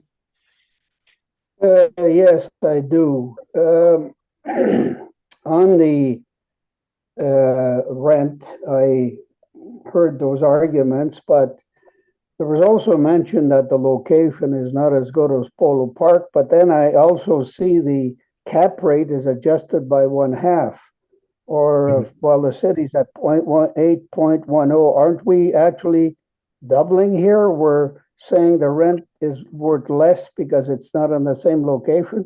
Then we also increase the cap rate. Could you try to explain to me what your logic is there? Yes. Yeah, it looks like the cap rate that I've applied it is a little aggressive there. 8.1%. I think I would be okay with the application of that. So okay. I was trying to see the rationale between the two, and I had a problem with that. No, I think I did that. I did double count for the location. It's already reflected in the rent that I've applied here. So that's what I heard. Thank you very much, Mr. Chair. I think that's it for me for now. Thank you, Maurice. Mr. Oliveros, I'm just doing a quick calculation here. So on that point, a revision, you're agreeing that a revision based on your NOI of 118,172 and a cap rate of 8.1% would equal a revised valuation of $1,459,000. I'm actually getting 1,477,000, but the difference is negligible. So okay, let me try again. 118,172. I'm getting 1,459,000 at 8.1%. I didn't plug in the. Yes, you are correct. That is 1,459,000. Okay, so just to confirm, you're in agreement that you would revise that cap rate downwards to 8.1% and equal a revised value of $1,459,000. Yes, I think that would be acceptable. Okay, thank you, Mr. Oliveros. My only question is regarding the comparables you presented on page 12. Are these all retail leases? No, they are not. So the first comparable there, it is an industrial lease. There's just not many retail locations in the but there's not many retail locations in the Wall Street or even Erin area. Yeah. there. We also have a mix of others. I have industrial lease bumps. Can you point out which are retail? I understand what you're saying. The streets run parallel. There's a lot of industrial between Portage Avenue and Notre Dame, I guess, on both streets. Can you hone in on what might be retail lease information? Yes, so the second comparable there on Ellis Avenue is a retail location. Okay, On Century Street, that is also a retail location. okay, The eighth comp on Ellis Avenue as well, that is also a retail location. is that number 8? Number 8, yes. Okay, thank you. And those would be the 3 retail locations that I do have. Okay, so just to review that, we've got 3 retail leases that are at $10, $11.50, and $12 net. Correct, yes. Okay, and I'm sorry I didn't document the square footage there. The first one was that number 2? That was retail at 10,400 square feet approximately. That's correct. And then we went to, was it Century number 4? Correct, yes. That's 11,037 square feet. Okay, at 11.50. And the last one was, I'm sorry here, a number 8, Ellis, Correct, yes. at 17,500 approximately at $12 a square foot. Okay, perfect. That answers my question. Thank you very much.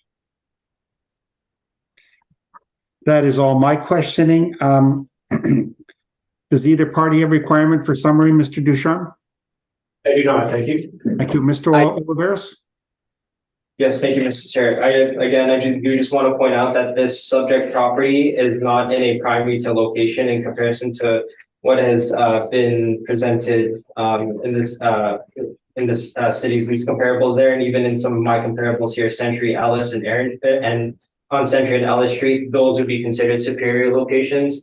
So we feel that this property being an inferior location, that our value is fair, either at the $1,390,000 that we have here, or the $1,459,000 revised value that we discussed. Okay, thank you very much, sir.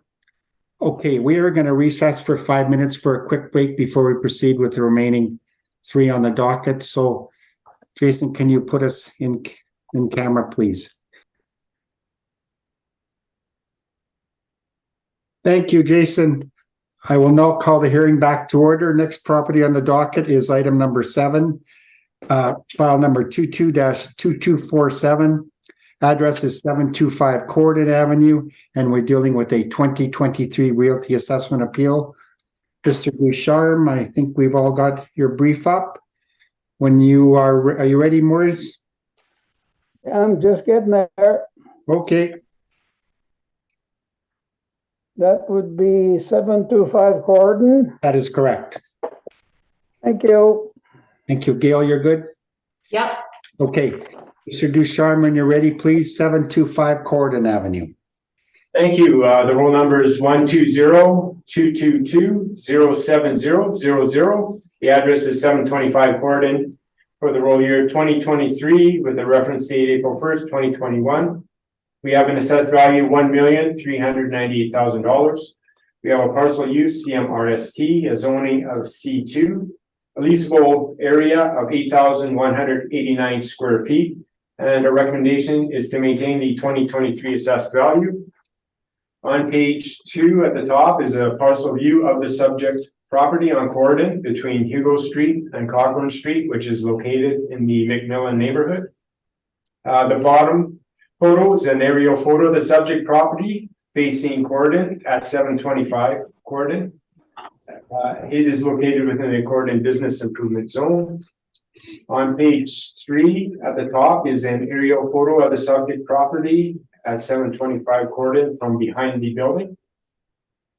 The middle of page 3 is a street view photo of the subject property facing Corden. And the bottom of page 3 is a street view photo passing the subject property on court. On page 4, we have a request for information. Below that, the subject's sales history. In 2008, of October 3, sold for $1 million. According to our records, this was a valid arm's length sale between unrelated parties. Below that's our rent comparables. All comparables are in close proximity to the subject property, with several in the same neighborhood and on the same street, and most are located within the Corydon Business District. On page 5 is the subject property market income workup. We have a leasable area, 8,189 square feet, with a potential rent of $114,897. This is a $1,403 per square foot blended rent rate. We have a vacancy loss of 6%, giving an effective gross income of $108,003. We've applied 3% expenses, a shortfall of $7 per square foot, giving a net operating income of $101,324. We've applied an overall cap rate of 7.25%, giving an estimated value of $1,398,000. Page 6 is our capitalization rate chart. Page 7, the Municipal Assessment Act excerpts. Pages 8 through 17 are the 2020 income and expense mailers that we received back from the owners. And that would conclude my presentation. Thank you. Thank you, Mr. Ducharme. Mr. Oliveris, any questions of the assessor's evidence presented? Yes, thank you, Mr. Chair. Mr. Ducharme, was the actual performance of the property taken into consideration when determining the value for the subject of the model? Take that income and expenses into consideration. It wouldn't take the actual individual property itself. No. Okay, so all the parameters, the rents, the vacancy rates, and cap rates, they're all model driven? Correct. Did you have a chance to review the income statement for the property? I know I didn't get into detail. I know it's the gross, right? Mm-hmm. Okay. So I didn't figure out what the net result would be. Yeah, I can understand that you didn't have a chance to take a look at the actual income expenses, but if we flip to page 12 here, the income statement, provide the income statement here. Would you agree after deducting the operating expenses here, if you trust my math on this, that the net operating income would work out to $64,763.05? I'll take your word for it. Yeah. Yeah, Mr. Oliveris, maybe we'll leave that for your presentation, okay? Thank you.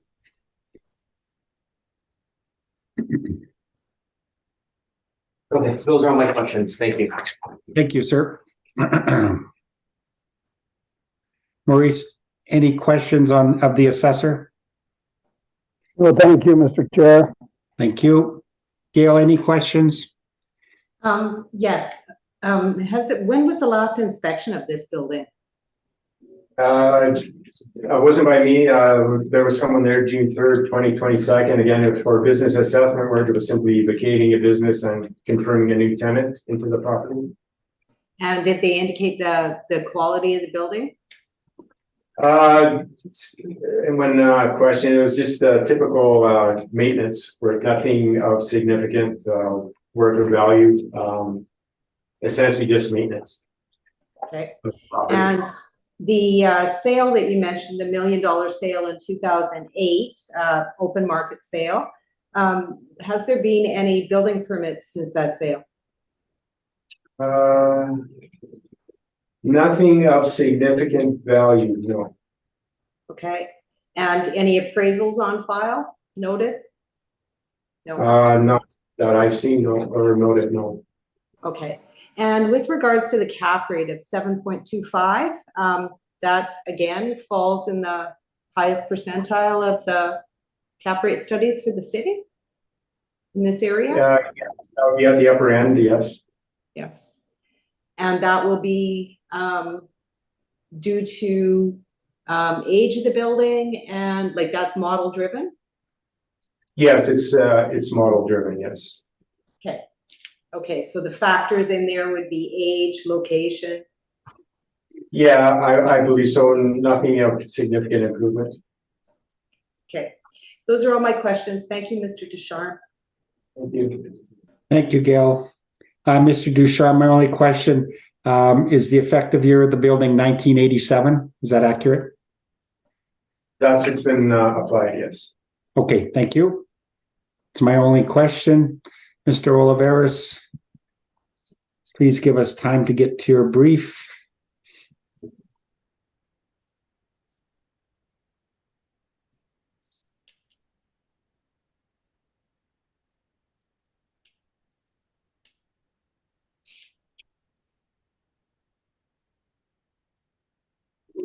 Is everybody there? I am.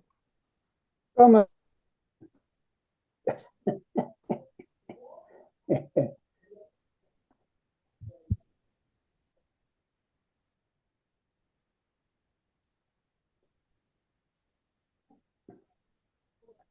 Okay, Thank you, thank Maurice. you. Thanks Okay, for being. no problem. Mr. Oliveris, when you're ready, please, 725 Corridon Avenue. Thank you, Mr. Chair. So I'm just gonna flip onto page 6 of my evidence here. I provided an aerial photo of the subject again, with some exterior shots on page 7 of my evidence. The assessor has described the property quite accurately. I believe that the only difference that we have is that I am using a reported leasable area of 8,266 square feet. And the city here has 8,189 square feet. Okay, thank you. And just going on to my analysis here on page 12. So for this property here, we've applied the actual leases in place. Now the leases in place were gross. We worked out the operating costs to be about $13.71 per square foot. And this is according to the 2020 income statement that I provided at the back of my brief in the appendix. So that is there for your review. But on the 2020 rent roll, that is also provided in the appendix of my brief, where we found that most tenants were paying a operating cost of $11.19 per square foot. So that is the expense that we've applied to the gross leases. So except for unit 5 here, the gross lease costs equates about $6.33 per square foot. That's the expense that we've applied to unit 5 there. So we'll see here that the leasable areas for the subject property, they range from 99 square feet to 2,300 square feet. We've applied rents here ranging from $8.75 a square foot to $20.21 per square foot. Now, looking at units 5, 6, 11, and 12 here, we did find that after deducting the costs, that the effective net rent was far too low. So we've applied optimistic rents here for unit 5 here, $8.75 per square foot, $11 per square foot for unit 6, and again $8.75 per square foot for units 11 and 12, which is a combined unit there. So in applying the gross rents in place after making deductions for the operating costs, we've arrived at a value of 99,000, not a value, a potential net market income of $99,535. I didn't have the city's work up here, but it looks like my estimations were correct. We've applied a vacancy allowance of 6%. This is based on the city's valuation guidelines for retail properties. $7 per square foot for the shortfall rate. We're applying 7% again for the non-recovered expenses. We've also included the parking income here, which is $4,110.66. For the subject property and for the cap rate, we've applied a rate of 7.5%. We're seeing that the actual performance of this property after we've worked it for a number of years hasn't been great, to say the least. So that's why we're applying 7.5. And our final value after applying that cap rate to our NOI of $87,653, we've arrived at our value of $1,169,000. And this is summarized on page 14 of my evidence. And that concludes my presentation. Thank you. Thank you, Mr. Oliveris. Mr. Ducharme, any questions of the applicant's evidence? No, I do not have any questions. Thank you. Okay, thank you. Maurice, any questions of the applicant? Well, I was just looking at the cap rate with the city was at 7.25, and he's going up to 7.5. So could you maybe elaborate on that a little bit? Because I'm trying to see that's a 1987 building, well, effective rate anyway. So I was wondering how you arrived at that 7.5. So the original age of this building is actually 1953, 1986. I've concluded.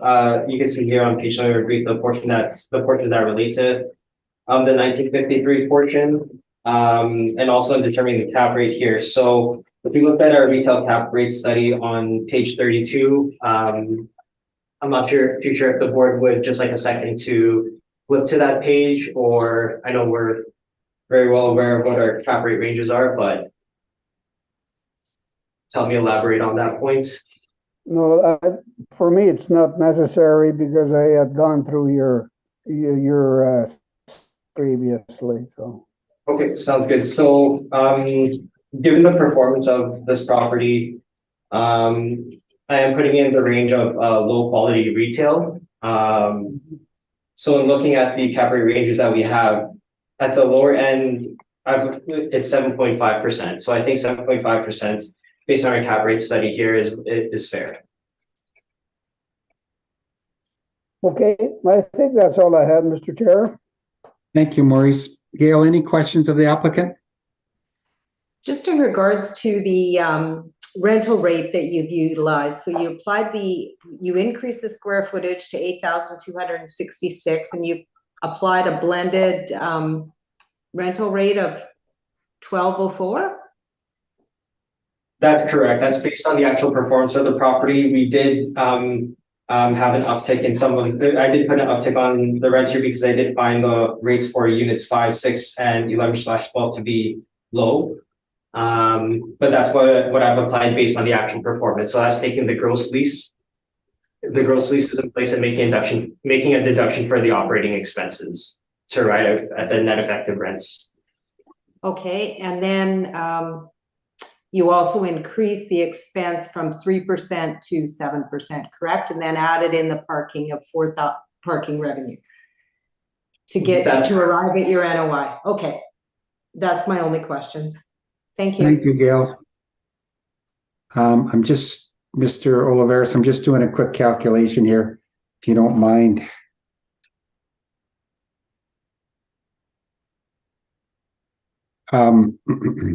Yeah, okay. So as Gail asked, your rate is $1,204 per square foot based on actuals, I believe, on page 12. And then you add an extra approximately $4,100, which is it fair to add that into that income and say that you're actually using $1,254 a square foot, including the parking revenue? Okay. Yeah, does that make sense? No, actually. So, sorry.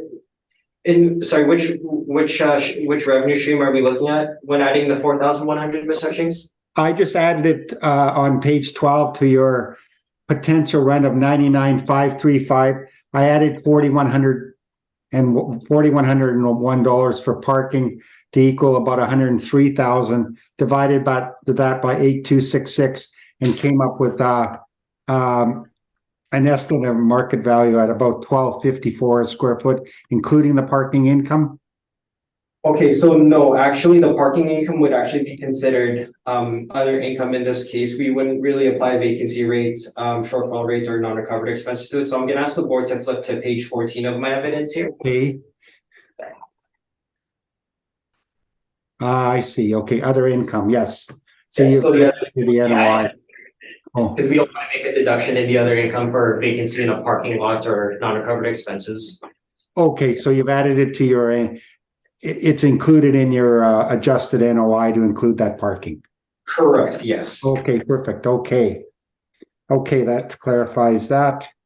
I believe that was my only question. Either party require summary, Mr. Ducharme? I do not, thank you. Mr. Oliveros? No summary, thank you, Mr. Chair. Thank you.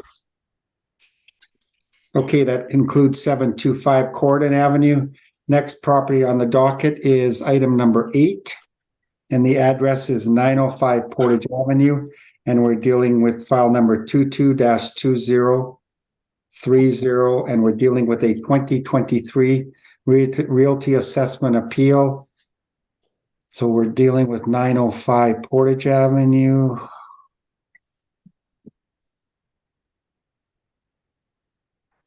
And Mr. Ducharme, bear with us, please. We will pull your brief up here.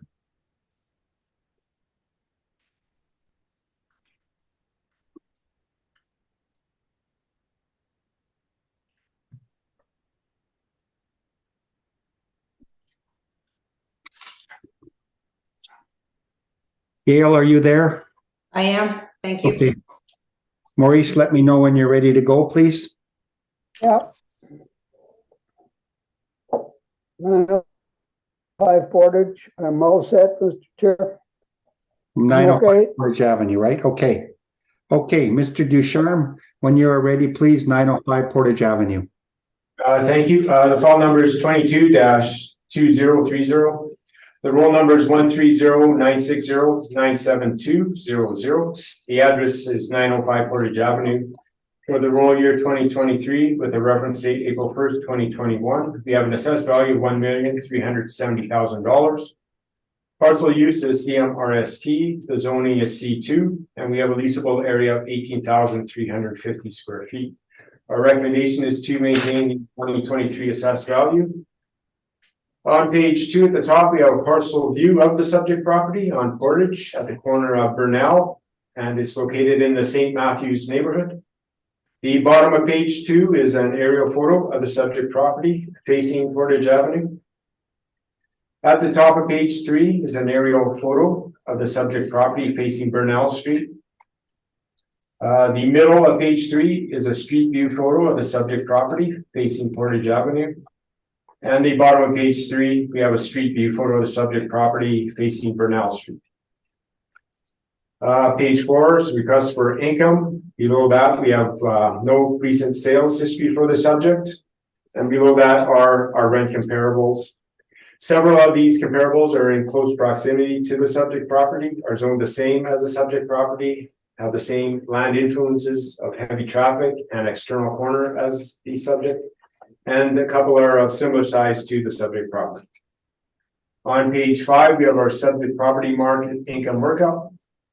We have a leasable area of 18,350 square feet with a potential rent of $135,456, giving a blended rate of $7.38 per square foot. We have expenses at 3%, shortfall at $7 per square foot, giving a net operating income of $115,802. We've applied an overall cap rate of 8.45%. Giving an estimated value of $1,370,000.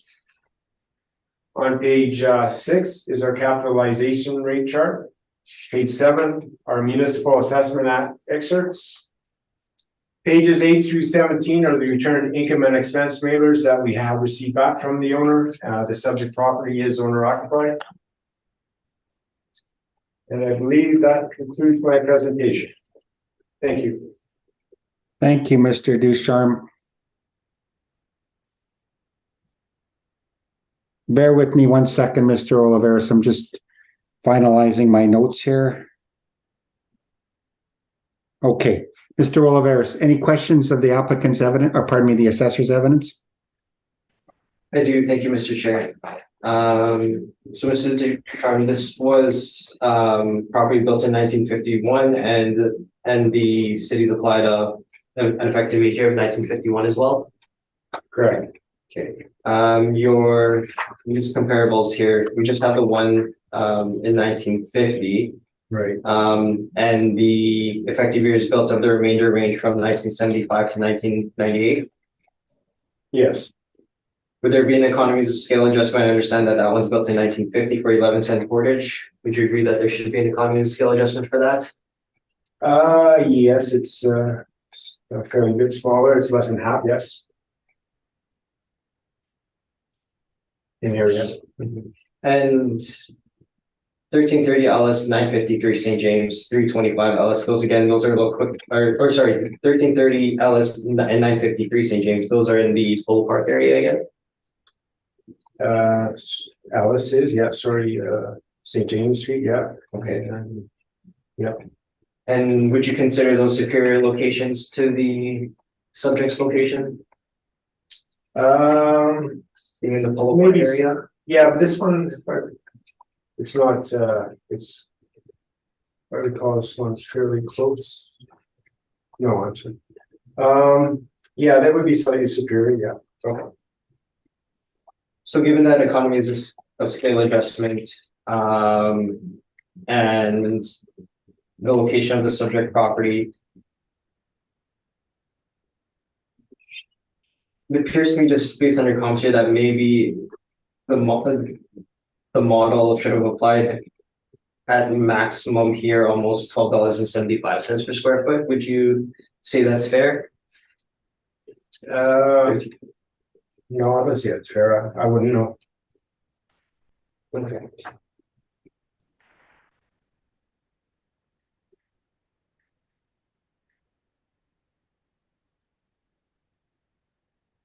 Okay, those are all my questions. Thank you. Thank you, Mr. Oliveris. Gail, any questions of the assessor? Has there been a recent inspection of this property? No recent inspection, no. Okay. Do you know the use of the property, like what's the use of the mezzanine floor and the basement? It's a grocery store on the main floor, but how are the mezzanine and the basement utilized?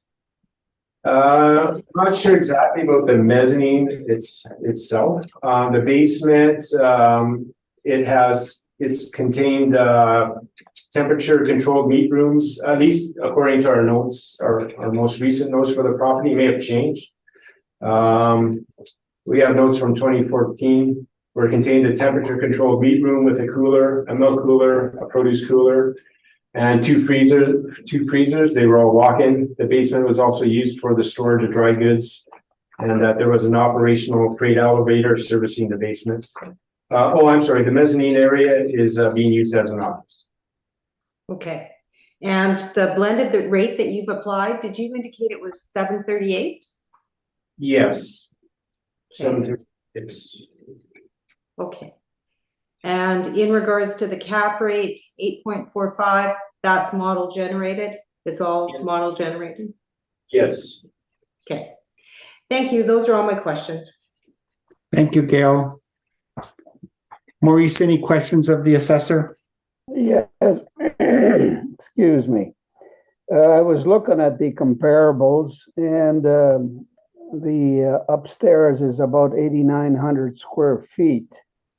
And I know the gymnastics here are kind of interesting because the basement was put at $1.66 and the main was put at $13.28, and then we under rate. But I'm trying to make sense of the comparables on page 4 in relation to the top floor, because the rest to me is sort of a gymnastic that's a little different to conjugate with. And so it looks like it's around $12. That is in the comparables here. Square feet and 7,800. So any comment on that? I'm just trying to make sense to in relation to your 13,2028. 1328. Yeah, Oh, the value of the main, that's the main floor. And Yeah. I think what you're giving us here is main floor Yes. stuff, right? yes, these are main floor rents, yes. So can you comment on how your 38, 13, 20, 21, or I'm not sure of my figure here, or is that all model driven? 1327 per square foot for the main level is model driven. Model driven, eh? Okay, that's all my question, Mr. Chairman. Thank you, Maurice. Mr. Ducharme, I'm looking at your aerial photo on page 3. And that parking lot is part of the roll number, is that correct? Yes. Okay. So that's parking on the west side there of the grocery store. Okay, thank you. That is my only question. Mr. Oliveris, bear with us while we pull up your brief, please. No worries.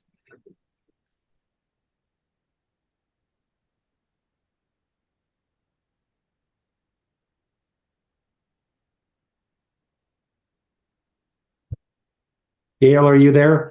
I am. Thank you. Maurice, let me know, please. Yeah, I'm coming. Not sure when, It's okay, no hurry. but just a slow old guy, that's all. There we go. Okay, I want to make sure I got the right docket here.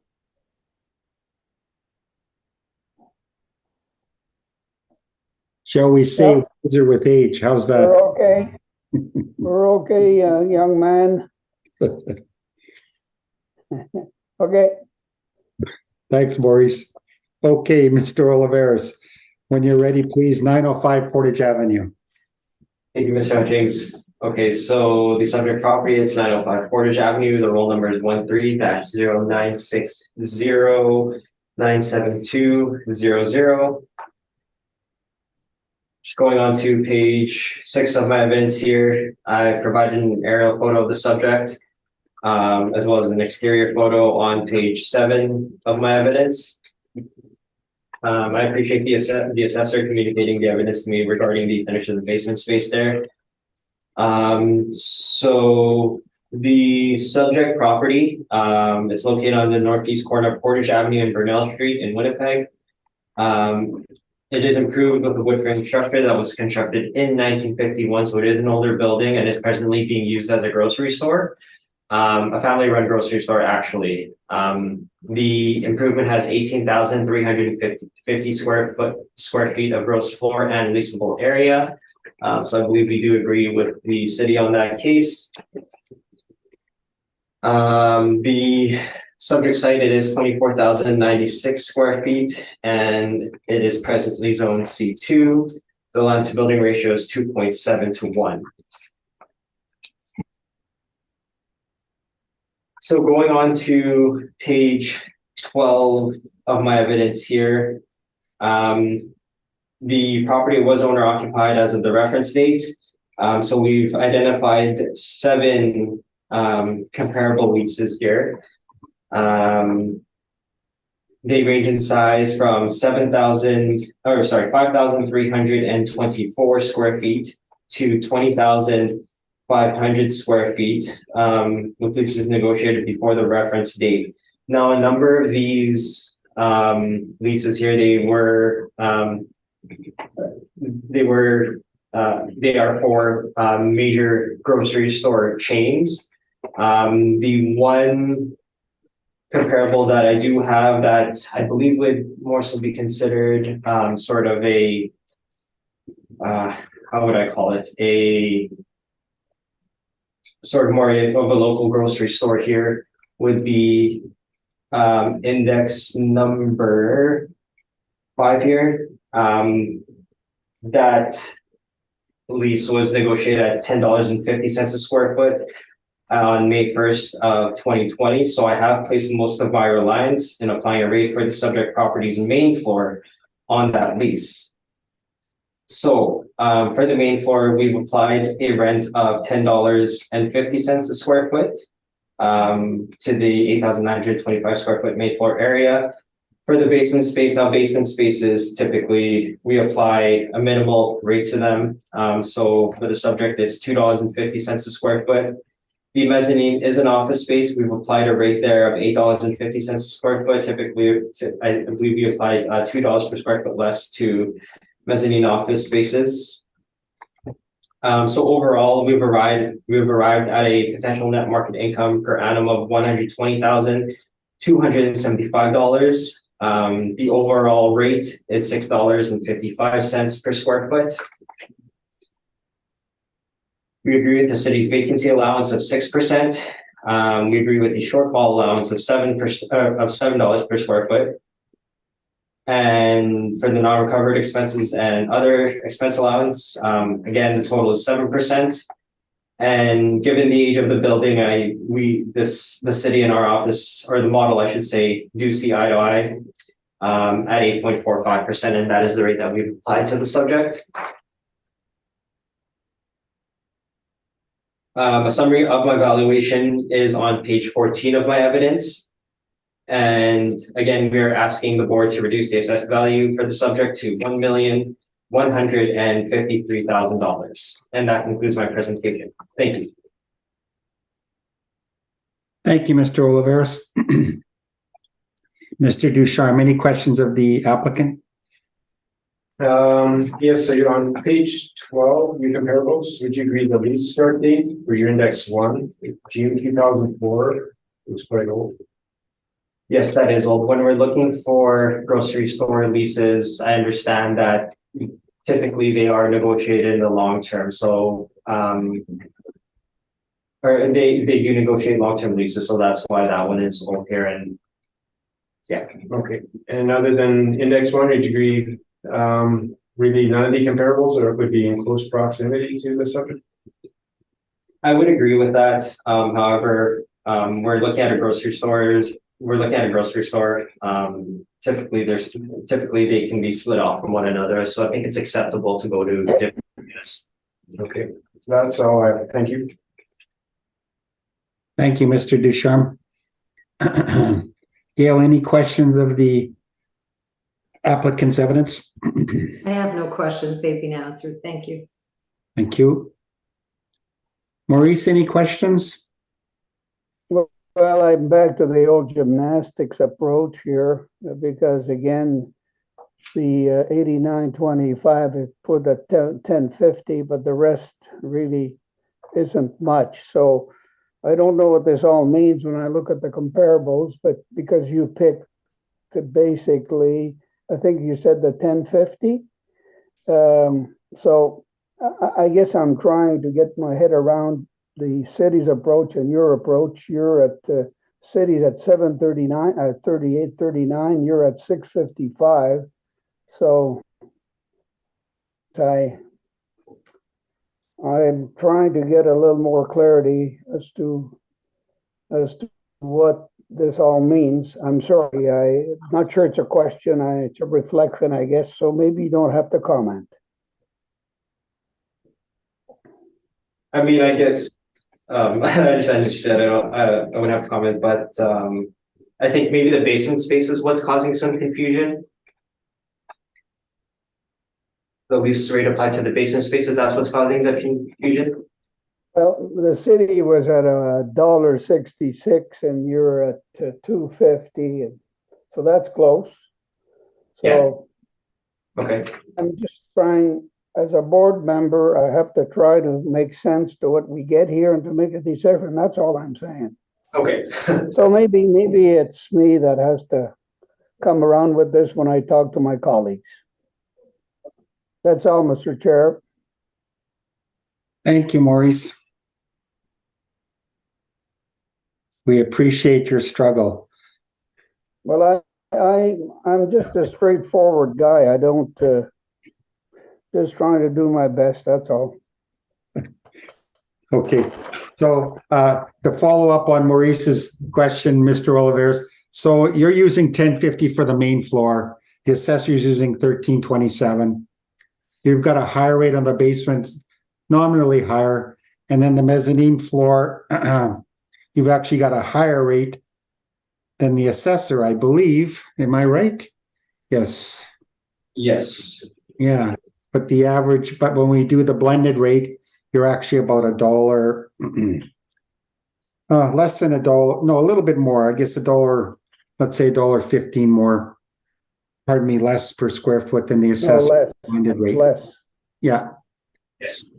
Okay. I guess my question is, how do you establish a basement and a mezzanine's office rate? Just out of curiosity.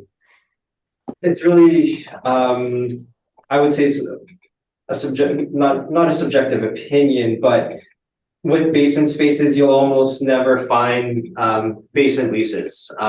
So typically our logic towards that is that basement spaces should really just be applied at a minimal rent. Of course, it has to be worth something, but very minimal. So we've applied $250 for that reason. For mezzanine office space, I mean, considering that there could be some finish up there for the workers, we've consistently, I shouldn't say consistently, but we feel that an adjustment downwards, of course, because it's just a mezzanine office space. It's not going to exist. A mezzanine office space isn't going to exist without the operations of a main floor space. So we've just deducted $2 per square foot based on our opinion here for the office space of $850. So okay, fair enough. Thank you for that explanation. My last question is on page 12, your comparisons. yes, I think you mentioned they were all grocery stores. Am I correct in that? they are all grocery stores, correct? But some of them were chain stores, and I think you referenced number 5, Pembina Highway, as the only independent one. Am I right? Or Yes, that is correct. I guess to maintain privacy, I wouldn't be able to say the exact name of the tenant there, but I haven't, looking at the tenant name here, I haven't seen any other ones across the city to my knowledge. okay. Thank you. That's my only question, my last question. And either party requirement for a summary, Mr. Ducharme? I do not, thank you. Thank you. Mr. Oliveros? No summary, thank you. Okay, thank you very much. That concludes item number 8, 905 Portage Avenue. Okay, so we go on to the last property on the docket. We are in item number 9, file number 22-2869. Address is 1375 Portage Avenue, and we're dealing with a 2023 Realty Assessment Appeal. Mr. Ducharme, please wait while we get to your brief.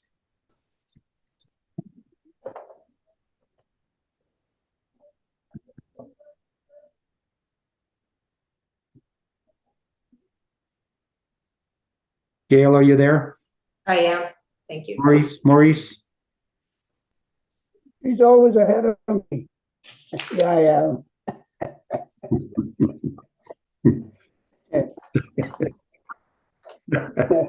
Can't take life too seriously. Okay.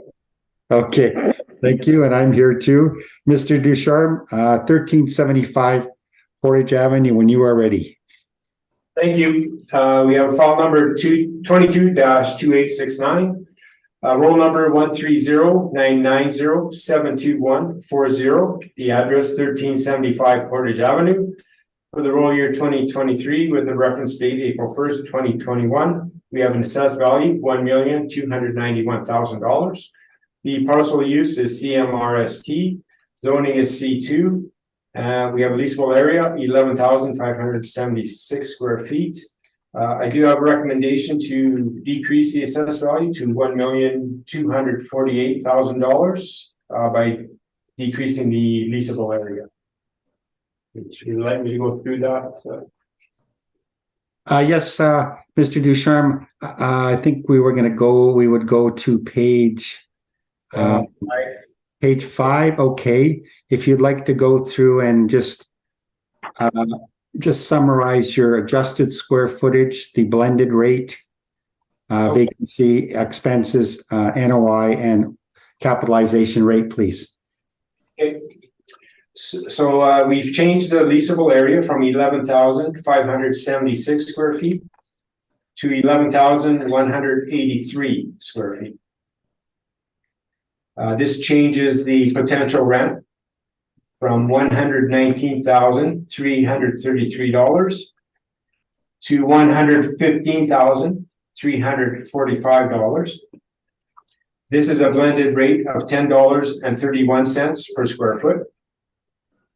We maintain a vacancy loss of 6%. We maintain expenses at 3%, maintain shortfall $7. The net operating income has changed from $103,946 to $100,475. The cap rate remains the same. And then the estimated value changes from $1,291,000 to $1,248,000 rounded.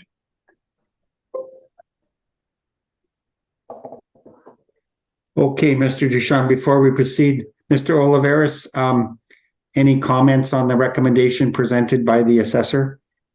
No comments on the recommendation, no. Okay, do you accept it, or you would like to proceed with your own brief? Yes, we would like to proceed with our own brief. We very much appreciate the assessor's offer. However, talking over with our client, we would like to proceed with our evidence in this case. Of course, thank you. Okay, Mr. Ducharme, back to you. Can you, shall we go back to your page 2, I guess, and can you proceed there? Thank you. At the top of page 2, we have a parcel view of the subject property on Portage Avenue at the corner of Strathcona Street. The subject property is located in the Minto neighborhood, just east of Ray and Jerry's Steakhouse, in close proximity to the Polo Park Mall. The bottom of page 2 is an aerial photo of the subject property facing Portage Avenue. And the subject property comprises units 1375, 1379, and 1381. At the top of page 3 is a photo of an aerial view of the subject property facing Strathcona Street. The middle of page 3, we have a street view photo of the subject property facing Portage. And the bottom of page 3, we have a street view photo of the subject property facing Strathcona. On page 4, we have subject sales history, no sales history for the subject property. Below that are our rent comparables. All the comparables are located on the same street as the subject property. Several are located in close proximity to the subject property. Several of the comparables are zoned the same as the subject property and have the same influences of heavy traffic and an external corner. Page 5 is the subject market property income that's being revised. Page 6 are our capitalization rate studies or report. And page 7, the Municipal Assessment Act excerpts. And pages 8 through 17 are the return income and expense questionnaire we received from the owner. And that would conclude my presentation. Thank you. Thank you, Mr. Ducharme. Mr. Oliveris, any questions of the assessor's evidence presented? No questions. Thank you, Mr. Chair. Thank you. Maurice, any questions of the assessor? I think your blended rate previously was 1031, so I don't know. That's probably, I don't know what it is now, but with the new square footage, Oh, I can sort that out. It's just that the old rate was, Oh, I think that might have been the old rate, sorry. I don't know if I figured out the new. okay, well, the old was 1031. Now don't know what it is. Yes, I guess I'm just trying to make sure I get that right. Would you mind providing that, Mr. Ducharme? Yeah, I'll do that now.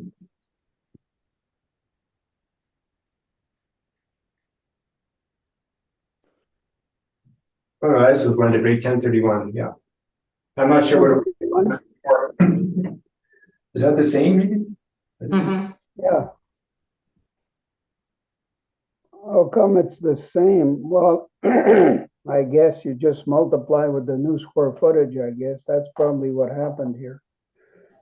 It was yeah, it's the same, I think. Yeah, that's what it is. Okay. 10183 at 1031 gives you 115,445. Correct? So it's the same rate, Same rate. except you're using a smaller area, just like the appellant raised. Yeah, I decreased the area due to like confirmation from the mailer submissions and as well as it was supported by the most recent permit we have for the property. Yeah. Okay, that's all, Mr. Chair. Just want to Thank make you, sure I Maurice. got this right. Could I clarify, Mr. Ducharme, that's your new projected potential rent is 115,445 or 345? 115,345. Oh, 345, okay.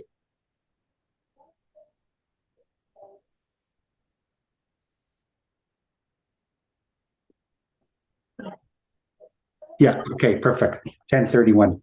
Gail, any questions of the assessor? Yes, in regards to the recommended new NOI, I'm sorry, I didn't catch what it is. It's 100, sorry. Yes, it's now 100,475. Okay.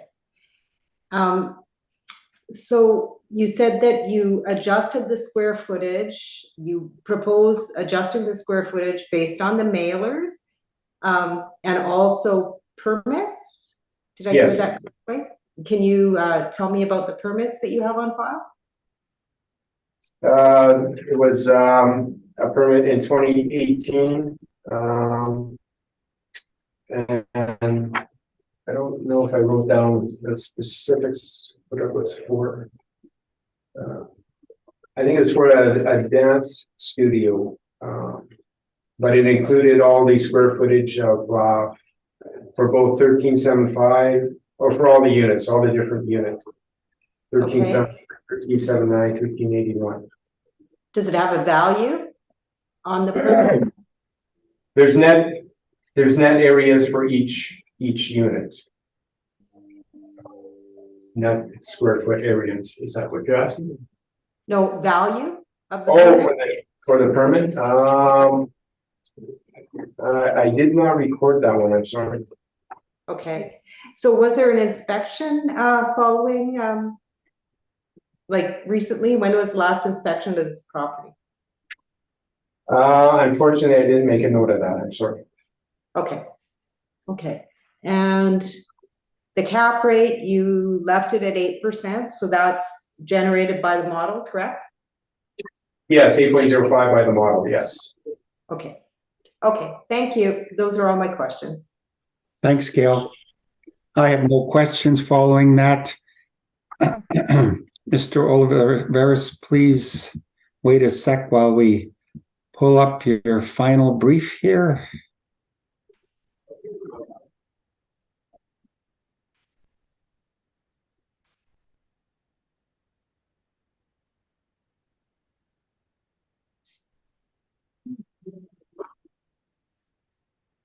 Maurice, are you there?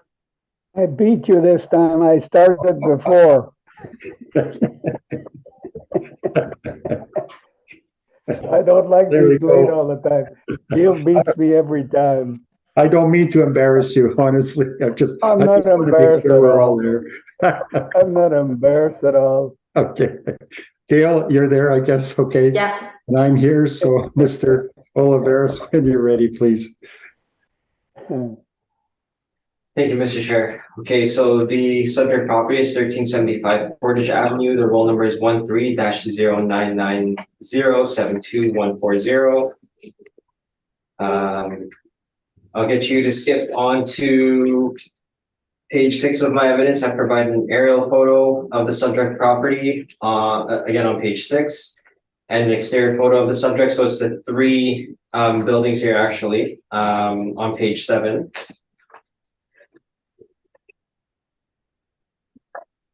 So the subject property, going on to page 8 of my brief, it is located on the northeast corner of Portage Avenue and Strathcona Street. The subject is comprised of 3 units known as 1375, 1379, and 1381 Portage. The gross floor area is 12,452 square feet, and the leasable area is 11,183 square feet. And you do note that it is an older building that was built between 1922 and 1942, so we have taken that into consideration. The subject site, it is 12,062 square feet, and it is presently zone C2, and the land to building ratio is low at 1:1.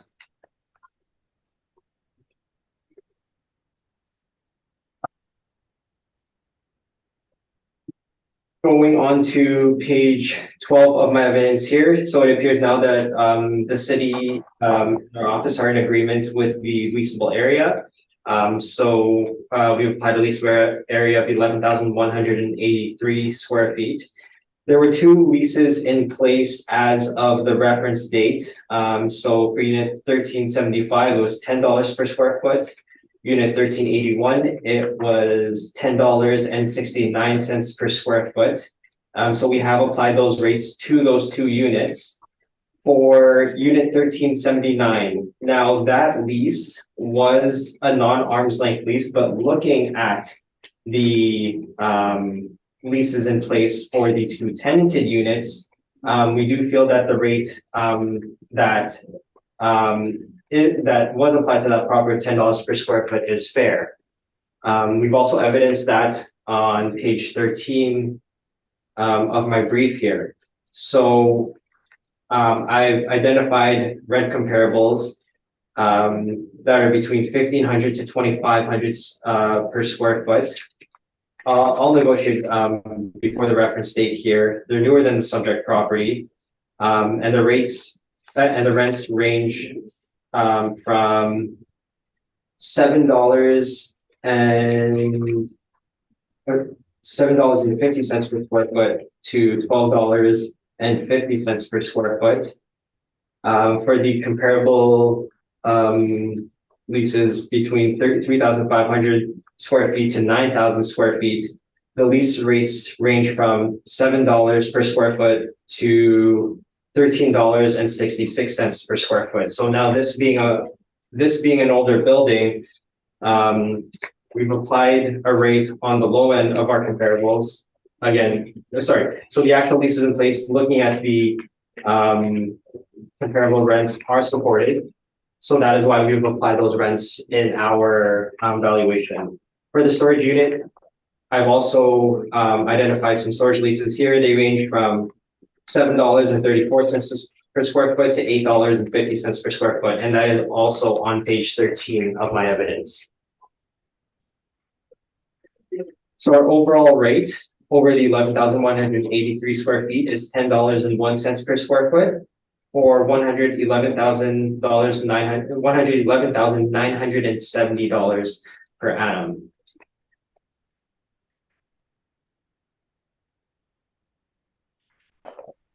If we go on to page 14 of my evidence here, we applied a vacancy allowance of 6%, a shortfall rate of $7 per square foot. For expenses, 7%, and we don't disagree with the cap rate applied by the city in this case. So I've applied the same at 8.05%. The summary of my workup is on page 15 of my evidence. So based on the parameters that we have applied, we're asking the board to reduce the assessed value for the subject property to $1,158,000. And that concludes my presentation. Thank you. Thank you, Mr. Oliveris. Mr. Ducharme, any questions of the applicant? I do not have any questions, thank you. Okay, thank you. Gail, any questions of the applicant? No, I have no questions. Thank you. Okay, thank you. Maurice, any questions? No, thank you. No questions. Thank you. Mr. Orvelis, please bear with me 1 second here. Okay. 7%. All right. I believe I have no questions either. No, I am good. Mr. Ducharme, any requirements for summary on this property? No requirements for summation, thank you. Thank you. Mr. Oliveris? No submission. Thank you, Mr. Hutchings. Thank you. I believe that is the end of our docket. We have heard all the items scheduled, and this hearing is now adjourned. Thank you for both parties for appearing, and you'll hear from us as soon as possible. Thank you. Thank you. Okay, thanks Thank you, the appellant and the assessor. Thanks very much. Very, very interesting session. Thank you.